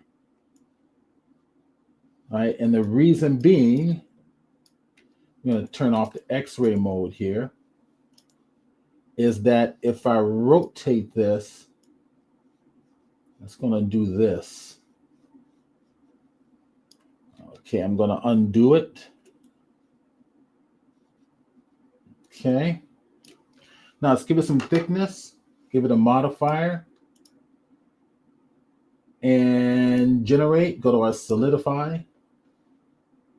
And let's give it, we will go on the inside for this one.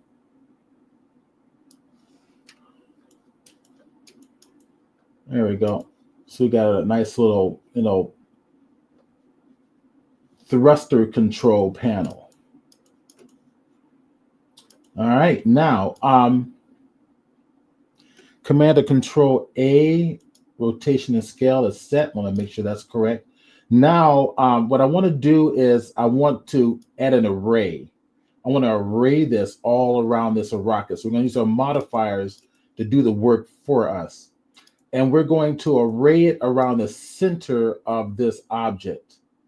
So if I select this object, and just to be safe, I'm going to make sure everything is correct. I'm going to set the Shift S, set the 3D cursor here. Shift A, we're going to go and get our empty and give it the arrows key. All right. So go to X-ray mode with the empty. I'm going to rename the empty dot array.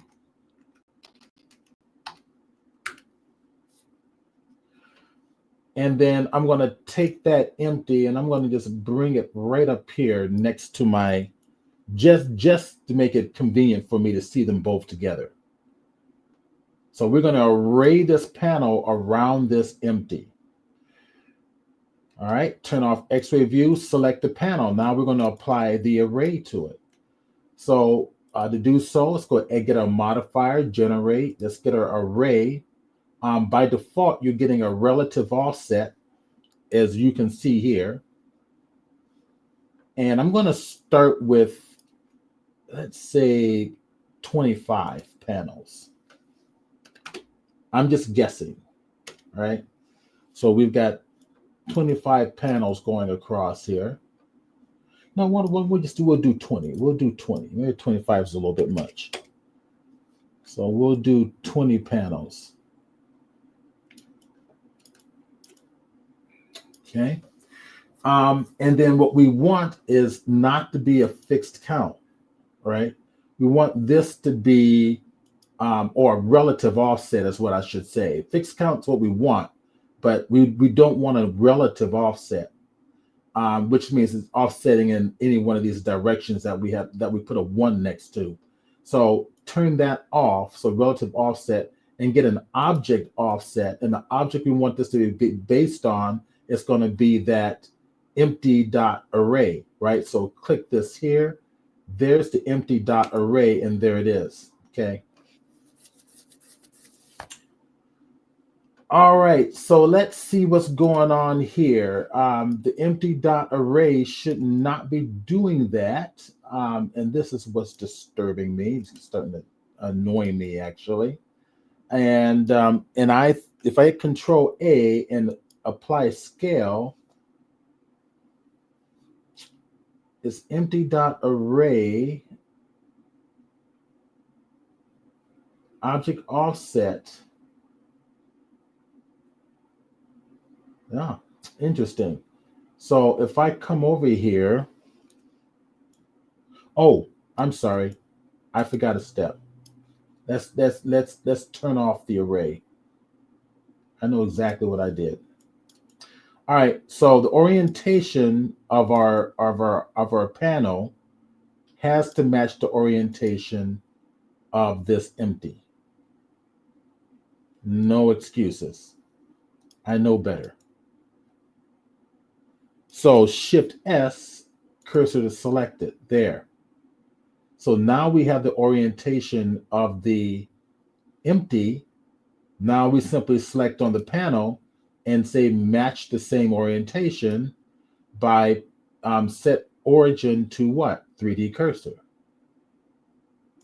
There. Why are we doing this? Because now if I go the rotation option, it will stay along that path. Okay. Now we can do this. So now we can go over and we got the object offset, the empty array is selected, and you see that you don't have multiple objects poking out anywhere. They're there. They're just perfectly overlapping one another in that one position, right? So if we go to our empty itself and rotate it, let's see, that's interesting. That's very interesting. If we select this here, object, empty array, you got to turn it on. Got it. All right. So by rotating the empty, we're doing an array here. So we have what, 20 empties here. So I want them all to be perfectly aligned. So we're going to come right up here, our vertical left side menu, go to the item option, and we have to have the empty array selected. Go to my rotation, which is right here for the Z-axis, and 360 degrees divided by 20. Just do your math. Calculator. Isn't that 20 is what we put on here? And I may have done something a little different. So here, let me kind of back up a little bit. Let me undo some things. Okay, there's my panel. Empty array, object empty, everything's set. Okay, now if we go to the actual empty, if I rotate it, oops, gotta turn it on, don't I? Let me go to here, turn on the array. Okay, there we go. So we got 20 here. What I might have to do is something's kind of screwed up, so I'm gonna just delete it. Okay, so I'm gonna just delete it.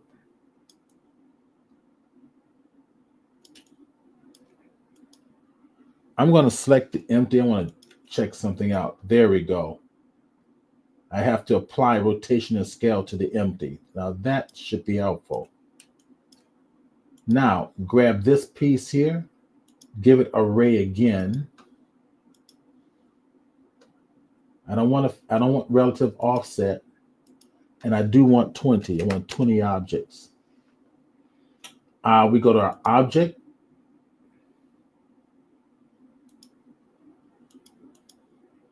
We select our empty array there. Okay. So technically, with the empty array selected, if I rotate it, there it is. Now it's working. All right, I'm going to undo. Go to my item tab for the empty array. Rotation around the z-axis, 360 divided by 20. There we go. That's it. All right, and let's see if I may want more. So that I got a little bit of an overlapping around the edge. I want to give it a little bit more of an overlapping. So maybe we'll go 25. So let's go back to the array. Let's give it 25. And I'm just goofing around here. I'm just experimenting here. So now we got 25. Now I will go back to the empty itself. Go back to the z-axis and 360 divided by 25. There. Okay. You'll see what I'm doing in just a minute. So this next step, you understand what's going on. So I'm going to select the actual piece. Let me turn off the array there. Okay. So there's the actual piece. And if I'm staying in global option, there's the actual piece. Now I'm going to turn it back on. So I'm going to move it just slightly.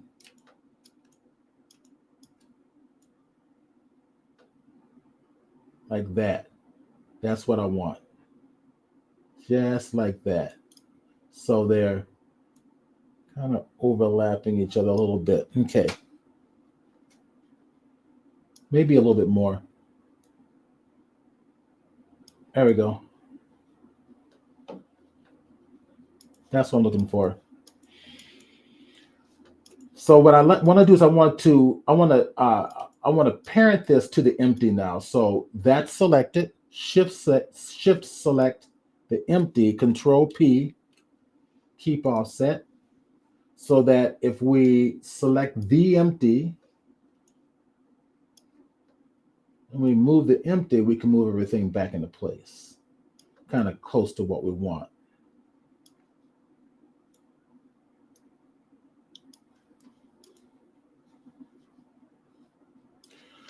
All right, this is where it gets fun. So let me select this piece here. And let's go into edit mode. Let's go to tab key and go into edit mode. Hit the X-ray view. We can see all of this is all, just a single panel. Let's go grab the edge. And if we move this, see what we're doing? So if I get it out of X-ray mode now,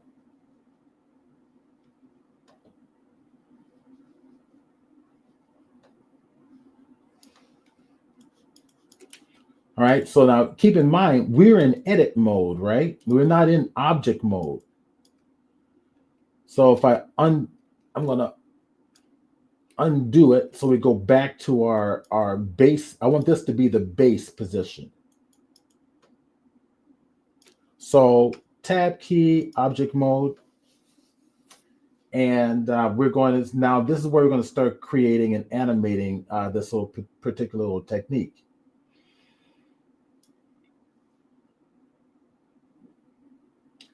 Let's go over here to the data, all right? So at this point, it's pretty clear what we need to do. We need to create the basis. And the basis is we're going to keep the object naturally as is for a basis. So let's go ahead and do that right now. And we're just going to hit the little plus symbol. And there is our basis. So all these, it's going to basically be our pose shape keys. So instead of animating the object itself, all we're doing is we're animating the shape of the object. And the shape of the object can only happen in edit mode. So it's a way of being able to animate things as you create them in edit mode. Because so far, most of the animation you're ever going to do in Blender is going to be in object mode, right? And again, the most common use of this is going to be, there's a lot of common uses, but most common is going to be like facial animation, organic animation, if we're using shape keys. All right, so here we go. So we got the little panels here. We got our basis. Now let's animate some of the other shapes here. So I'm going to go create one more. We're going to call this keyframe. What are we going to call this keyframe? I'm going to call it, we'll call it Rocket. Rocket Blast.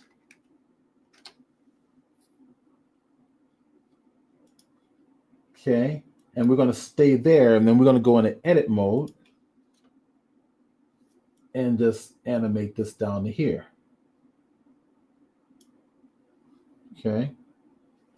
Now we got to go back out to object mode as we did before, so that over here under our shape keys, go to our value.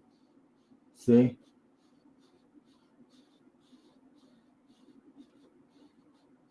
So what I want to do is I want to animate this technique where as it's blasting, we're getting this type of effect. All right, I'm just manually doing it, but we're going to animate that. All right, so let's, you know what I want to do? I want to actually take this, right click and auto shade, we'll say shade smooth, auto shade smooth, yeah, like this. Let's do the same thing for these up here. Right click, auto shade smooth. So we kind of give them a little smoother effect.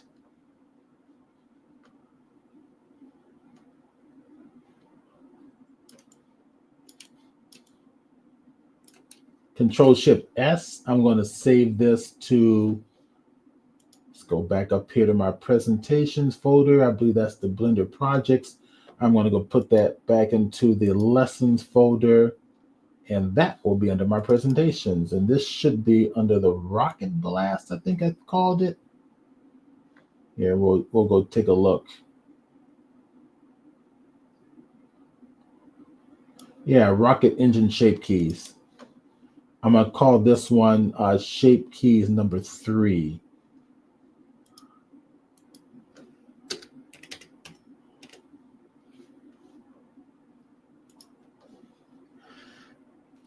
Okay, so now just to show you, we can kind of give this a little more detail. Let's go into edit mode.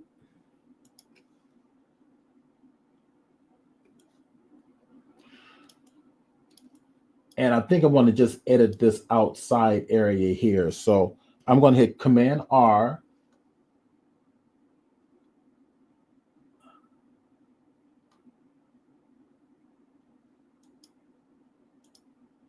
Okay.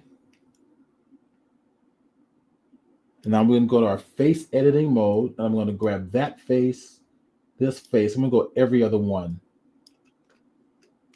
just to add a little visual interest here.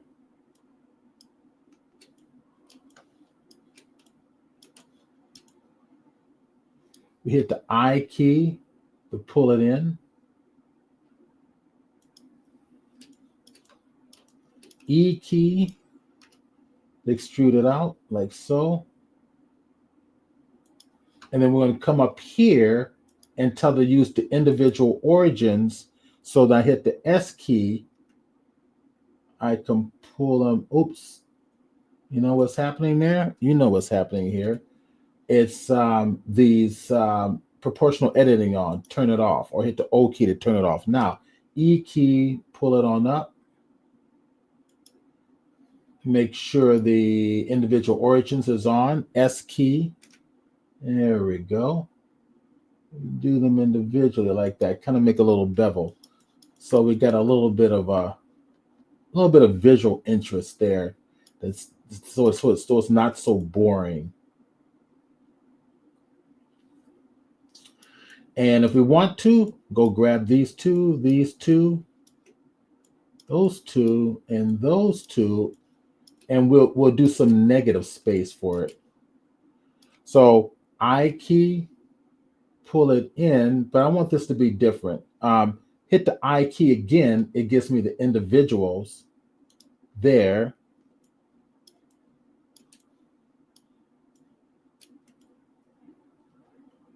Let's see if we go inwards. E key and go in. Let's see what that looks like. That looks good. There we go. We add nice little visual interest to it. It's kind of fun. Tab key, object mode. There we go. So if we come down here to the rocket blast, just to do a visual test. All right. Oops, that's not what I wanted to do. There we go. I want to go to the value. Now you can see what's happening here and why we need to do all this details ahead of time. Is because my base key is based on none of the effects, everything flattening out. So it goes back to basis and we're getting this effect.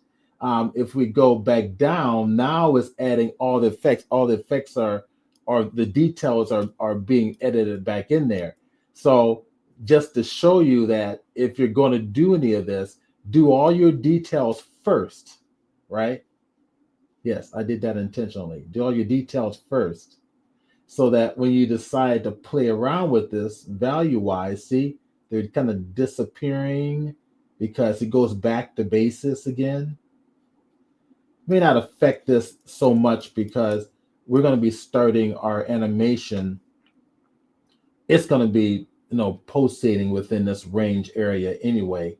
So this may be a little more forgiving. All right, let's see. We got the basis. All right, there we go. So let's go and animate this little guy. All right, let's bring in the timeline.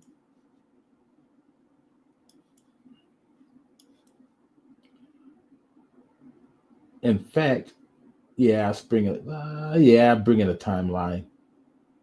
I'm going to go down here and add an extra one. Oops. What did that do that for? I didn't mean to do that.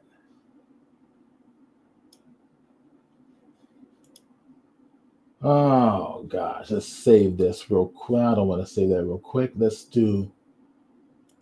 maximize that there.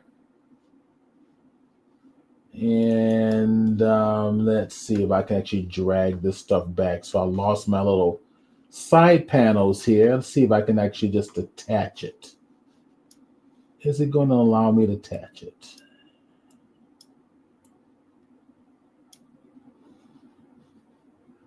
All right, that is not working the way I thought it was going to work. Okay, it's my properties panels I'm missing and these little outliners. So property panels and outliners, I'm going to close those out. I'm going to save it. Let's just go back to Blender. Open it. It's giving me problems, so I'm just going to close it out. Open it up again. And let's go back and get our last project. Okay, there it is. Thank you. Go back to open recent. There we go. Cape sheets number 3. All right, so it's giving me this stupid little thing again. That's no big deal. What we'll do is we will add another window over here. That window is going to be our scene. Is that scene? Not scene. Our 3D. Where's my display option here? There it is. Got it. All right. This needs to be over to the right. Actually, yeah. So if I take this and bring it down like that, there we go. We got it back again. There we go. Hate that when that happens. All right, cool. There's my object. Just bring this back on up and play with shape keys. There we go. Let's go animate this. Bring up here. What I started to do was just bring up another window to there. That's going to be my timeline. Okay.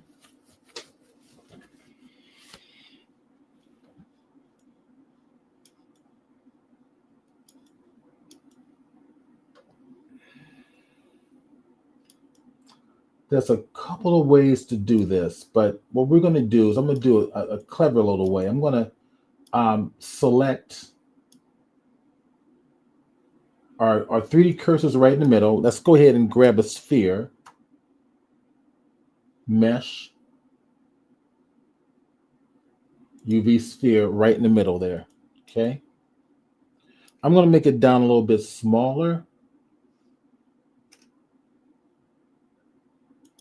And I'm going to pull this up so we can kind of see it right about there. So we're going to animate these shapes based on the location of this sphere. Command A, rotation of scale has been applied to the sphere. And we're going to use a driver. This is kind of cool. This is going to be kind of cool. We are going, now remember, we did everything in edit mode. We could edit the actual shape keys themselves, but why not just edit one object? And where the placement of this object is placed in the scene actually affects the movement of these panels in and out. Okay, so if I select the panels themselves, I'm going to go right up here. Let me go back to Rocket Blast and take it back to 0. So it goes back to bases. Okay. So this is going to get really interesting. With the panel selected, we're going to come right up here.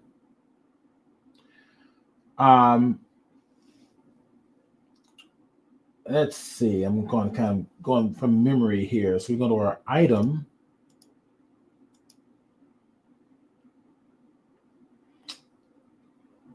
Let's see here. We're going to go to the objects, go to the panels.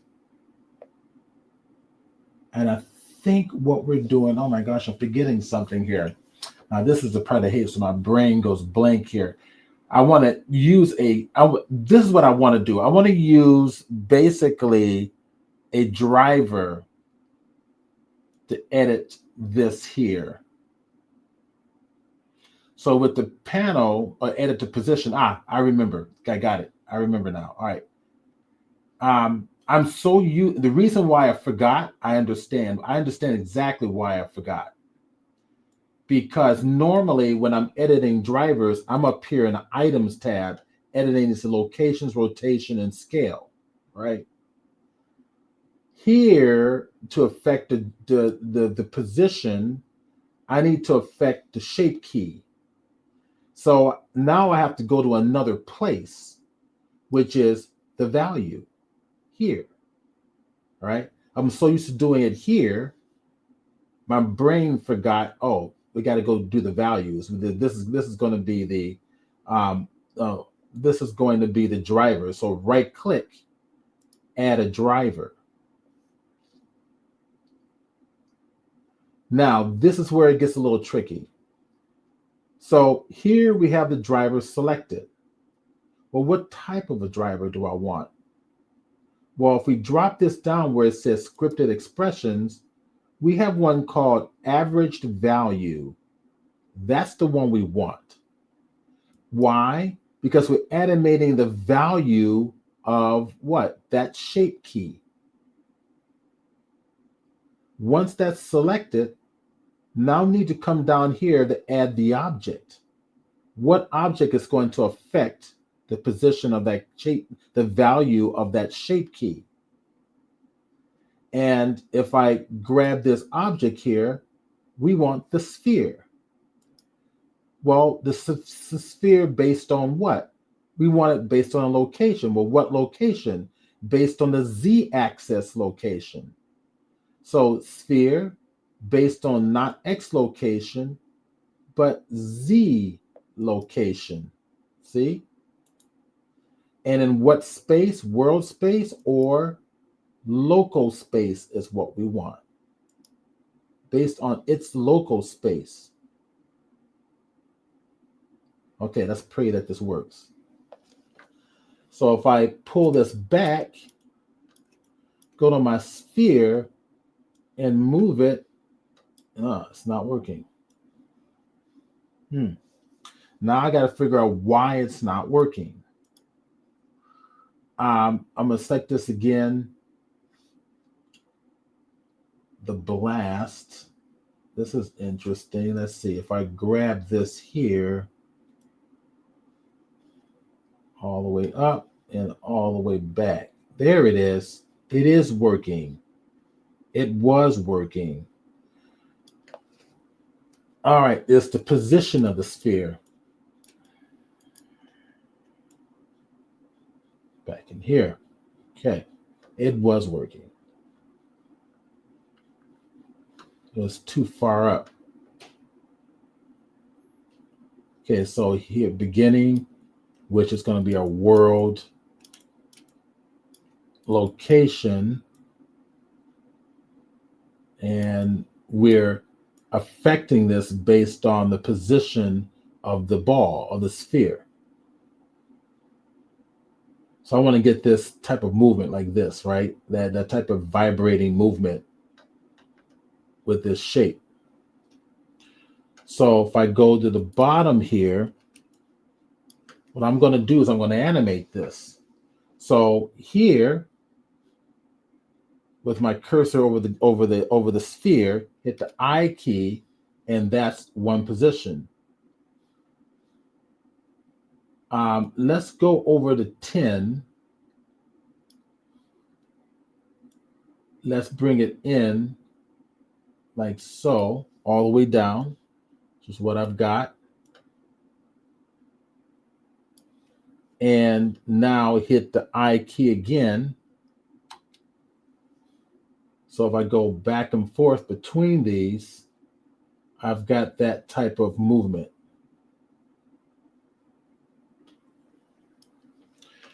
All right, now I want that to vibrate, all right? Because I want that to really vibrate. So what I need to do is I need the help of my, what is it called? I know what it is. My graph editor, right below the timeline. So I came right up here to the top left-hand corner, get the timeline symbol, click it, and go to the one right below it for the graph editor. So with all that selected, let's see, I need to select the object itself there. And let's see. Let's see what's going on here. And my shape keys looking for.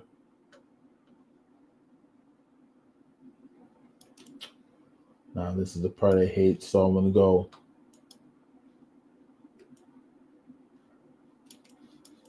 Not that. I'm looking for the sphere. I got to go to X-ray mode. There we go. That's what I'm looking for. That's it. Okay. All right. So I'm interested in animating the Z location of that sphere. I should be able to click it right there. That brings up these little extra tabs over here to the right-hand side The only way these tabs show up on the right-hand side, and this is gonna stump you every single time because they're gonna not be there. The only way they're gonna be there if you come over here to the particular location you want to animate and highlight it. Once that's highlighted, these F-curve modifiers in view comes up. The first modifier that I want is, you click on it, there's no modifier there because we haven't added one.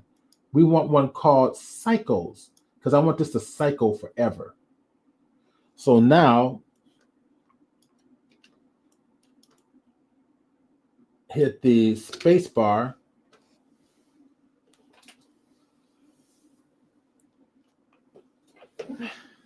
All right, so that's obviously too consistent, all right, and too predictable. Well, we need to add another modifier to it to make it a lot more unpredictable. So I'm going to stop it, and we're going to come over here to modifiers to get drop list again. I'm going to just take the cycles up a little bit, just cascade it up, and we're going to add another modifier. We're going to call it noise. And when we click noise, now it starts to break up, all right, based on your commands here. All right, so now if I play it,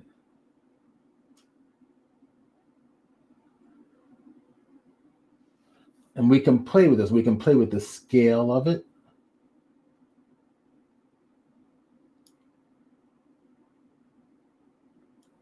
You can go back,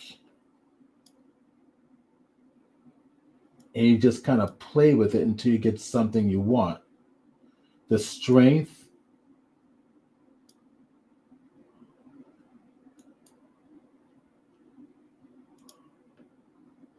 bring down the strength a little bit.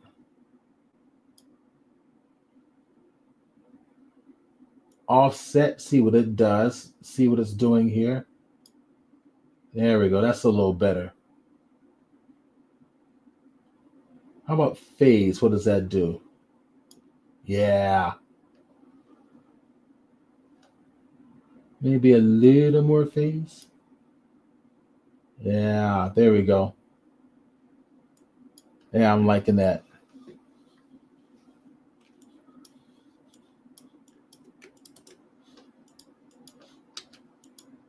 I need to save this. I've just saved it. Okay, that's good. And then we've got depth. Let's see what depth does.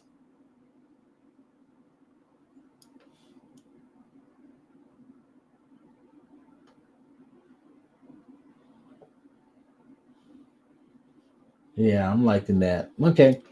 All right. And that's now all we need to do now is put in the fire in here to pulsate, with the vibration of these pieces here.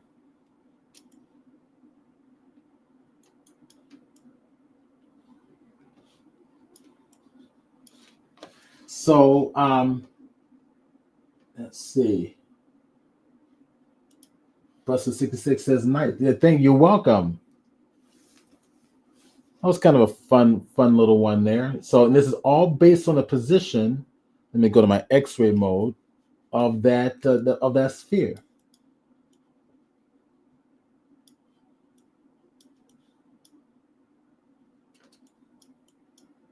It's all based on the position of that sphere. Now, some people would use bones to do this. I have not really seen a real, so far a real reason to use bones compared to just another object, because even in render, you can tell Blender not to render that object.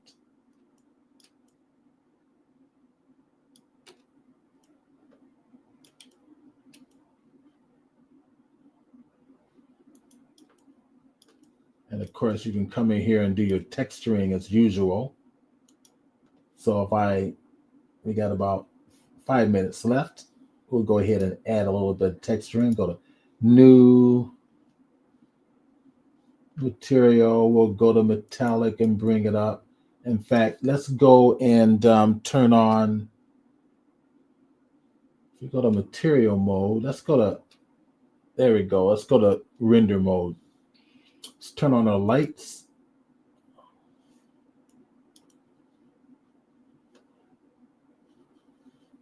You know what? Probably be better is put an HDRI image in the background.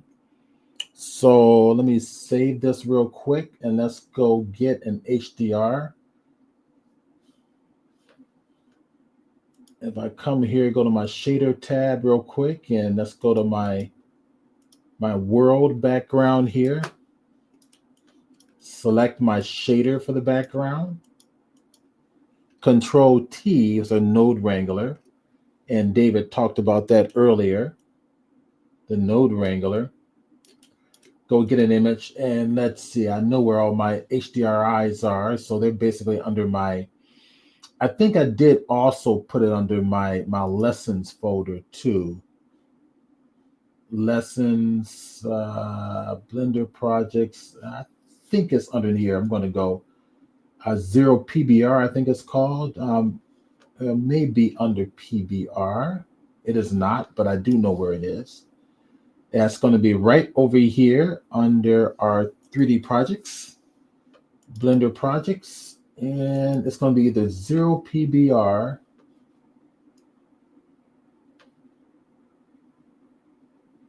There they are. Just saw it.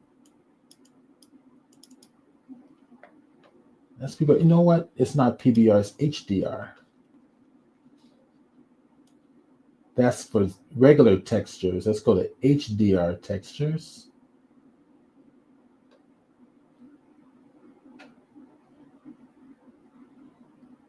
It should be there. They are HDRIs. And let's go and just pick one of them. There they are. It's just thinking right now. It's freezing up on me because it's thinking. Here are my different backgrounds here. So maybe we'll use something like something subtler.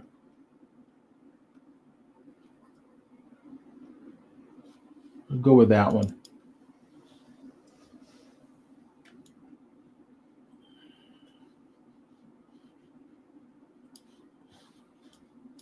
And then we're going to turn off the lights. There. Okay, and with that on, let me go select that surface there.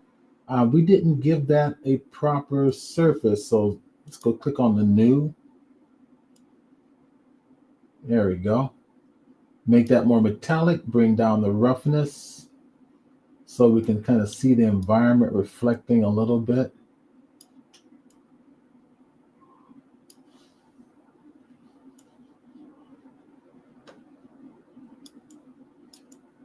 Maybe not so reflective, so we'll bring up the roughness just slightly.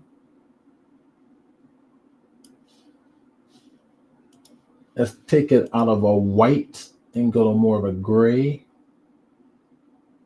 Give it more of that metallic feel. And then let's select the panels and we'll just give it the same. I suppose I can just give it the same material. There we go.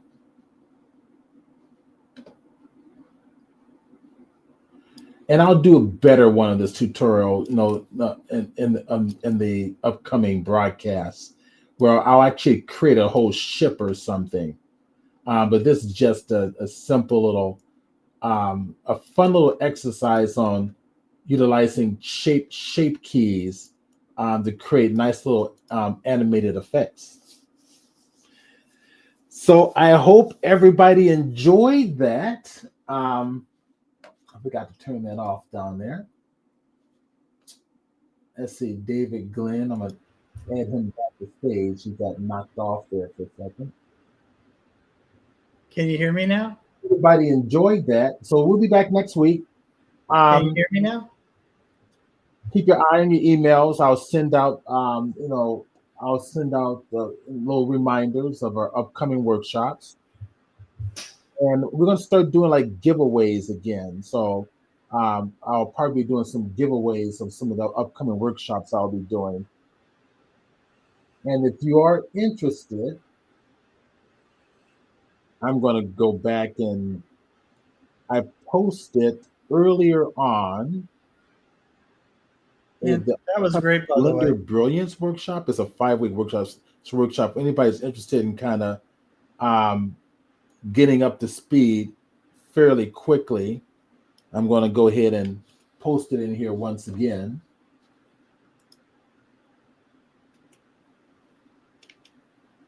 There we go.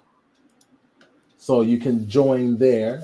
5-week class, Sundays, 10 a.m. to 12 p.m. So it's first thing in the morning on Sundays, ends before your day begins in the afternoon. And a really good class. So it's something you're most definitely going to want to get involved in. So if you already have a basics understanding of Blender, the Blender Brilliance class is going to be what you want. Kind of take it to the next level. So we'll be getting into some of the rigging, some of the,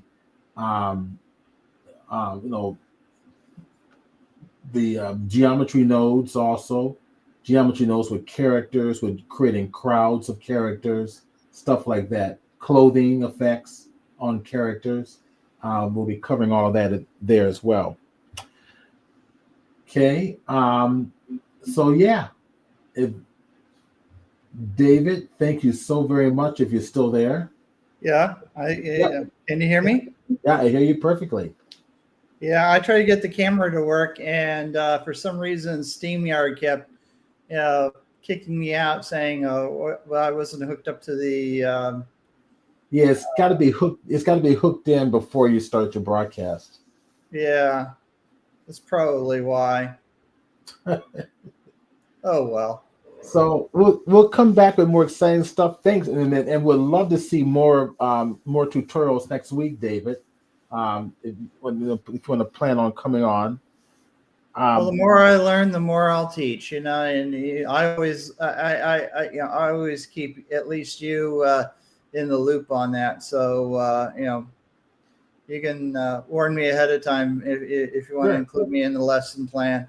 All right, that'll be kind of fun. I will definitely do that. And thank you everybody for being here. First broadcast of the year. As the word starts very getting interesting. That's very interesting. I didn't know how to do morphing in Blender. Now I know. Yeah. I'm going to experiment with that a little bit, I'm sure. I think you'll find it probably easier than LightWave. Uh-huh. Well, I used to be literally a subject matter expert on morphing in LightWave. So if that's the case, then there's going to be some exciting stuff I'm probably going to have be able to do, because I want to be able to animate the facial expressions and stuff on that character. And right now, I'm just doing it through a UV text, but out of just out of ease of use. But right. I'm going to probably experiment with some of the facial expressions, take some of that stuff, maybe work through Dog Waffle, and add some stuff. Dog Waffle has a great thing as far as extracting patterns, and the only thing I've had that I know that's came close to that is using Illustrator, Adobe Illustrator. But Dog Waffle is a lot cheaper. Yeah, and Phil, who's the normally the demo rep for Dog Waffle, he'll probably be back again next week too. So he was working today, so he said probably next week will be a little bit better. So yeah, so I want to up to and also with these broadcasts, I've also turned off the feature on Twitch that you have to be a subscriber in order to see all the videos. So now everybody can see all the videos. If you don't, let me know. I'm going to put my email address in here in case you guys have any problems. you can reach out to me and let me know. Um, I'll let definitely me, try that. yeah, let me get on things. Steve, I'm going to put my email address in here. Of course, you could potentially use that as a revenue source. If you don't Well, mind if me. anybody wants to donate, they can subscribe and donate money too. If they want to donate Yeah, to help the channel out, they can. that's But something I'm thinking about a lot these days. yeah, I mean, it's just the amount of money I earned from Twitch has been so inconsequential that it's kind of like, just open it up and let it, I figured out how to open it up, just make it free for everybody to watch. Well, So, I'm at an age right now. I got I got my nest egg. I got my SSI in about 10 months. My yeah, Social Security in 10 months because I'll be on full Social Security. Plus, I'll have a job. yeah. So maybe I could take some time off and actually travel and enjoy retirement for a change, or enjoy my elderly years. Art, in general, artists never retire anyway. No, we're too hooked up with our art. Yeah, we love what we do, so there's no reason to be retiring. We Well, make money with things that's dear to our heart. well, why do you think I'm still working all these years? Yeah, I've been in this business almost 30 years, and I started relatively late in life. So anyway, it's been a lot of fun. it's been a lot. It's been a heck of a lot of fun. All right, great. So thank you again. So I'll definitely reach out to you, David, for next week to remind you. Okay. And so figure out something you might like to share. I mean, there's a lot of projects I'm working on right now. Would love to share. Maybe we'll do that next week. Well, it's Um, called blend. It's only been in like the past few months that I've been able to really to deep dive into Blender because I had to give up my Maya license. It just got too expensive. Yeah, well, the way that I really learned Blender was that I put down all the other 3D packages that I've been playing with and just focused on Blender. And to Yeah, this day, I just focus on Blender. I want to. My intention is to master it, yeah. and it requires time. But what's fascinating about my journey is that the program is designed and written and functions in such a way that it's really, really fun to be playing in the program and Well, that's the exciting. way to go. Yeah. Well, anyway, Um, but in the meantime, I still keep my nose, keep my eyes open with LightWave and where it's going, which is why I like the LightWave Blender broadcast type of concept. well, they had their Black Friday event, and the price went down to like 250, Right. and so I went and I got it at that. Okay. And so I'm still playing with it, and everything, all my creative software, uh, it all ported easily into my new system, including, much to my surprise, ZBrush. Okay.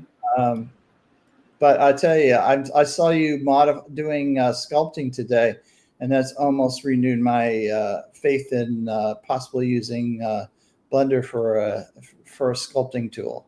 Yeah, Blender's gotten better. I mean, it's you probably saw the change in interface here. I'll save this one and just do a quick little new and general, and I gotta have an object in here, obviously. So let's go to a sphere. All right. You can see they got a nice little visual interface going on here now. Yeah. It's starting to add other brushes and visuals. The brushes. What's the color one over there? The one kind of, Uh, yeah, that one. so that this is I think this is your oh gosh darn it, you know what it is. It's this. Hold on a second. It's weight painting, I think. So I think it's Oh, weight painting. Weight painting. oh, okay.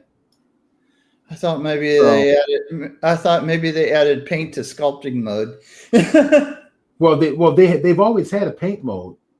They have a paint. They have a paint mode. You can just paint right on here if you tab key, right there, texture paint, right there. And here, and maybe I'll have some. But anyway, maybe next time I'll probably have something. See if I can get USD to work. To work in Blender into Unreal Engine. Yeah, into Unreal. It works. I've done it 100 times. Okay. It's pretty good. I also need to get involved in that more. You got. I mean, if you can export this out to USD format, file menu, export. Let's see, where is she? Do I have to activate it first? Maybe. I may have to activate. There it is, right there. USD. There. Universal Scene Detection. Okay. Right? It was right there the entire time.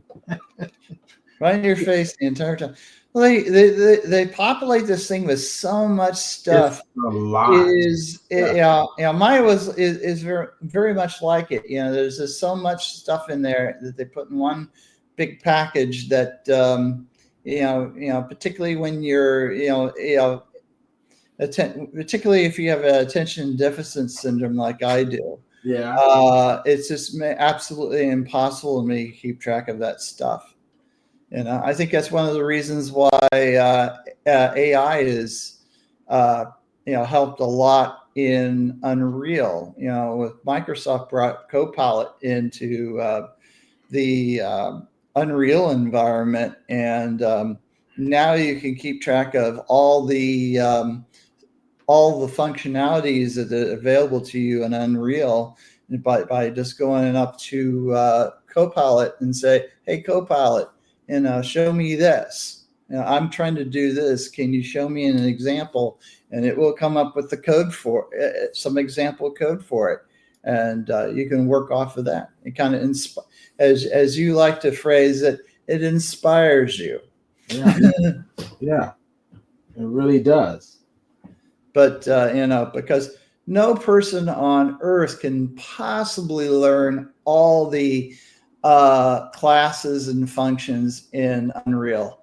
You have to be a super genius to be able to go through that. And a majority of the people, they don't. They just don't think that way. They think with their creative brain, not with their logical brain. Unreal Engine is a whole nother animal. It really is. It's a whole other animal. Okay, so I have another appointment I have to go to. Yeah. Me too. Thank you so much, David. Thank you all for being here. Looking forward to keeping these broadcasts going regularly, weekly. And from time to time, I'll do some broadcasts in the middle of the week. But there'll be more like stuff where I'm working on something and I just open it up for people to come and watch me work. Yeah. That's cool. And then on the Saturdays, and we could switch from Friday to Saturday depending on my work schedule. So just be aware of that. We can do our more educational things like we're doing now. Yeah.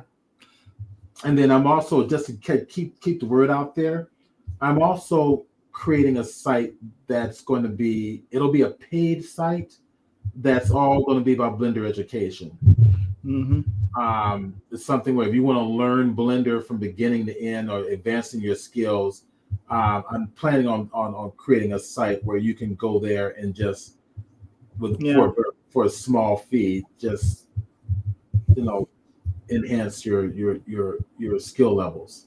Yeah. It sounds like an idea. Yeah. Well, anyway, I got to take off. All right. You have a wonderful day. All right, everybody. Thank you for coming again. All those on Twitch, thank you for being here, and we'll see you guys next week. Take care. See ya.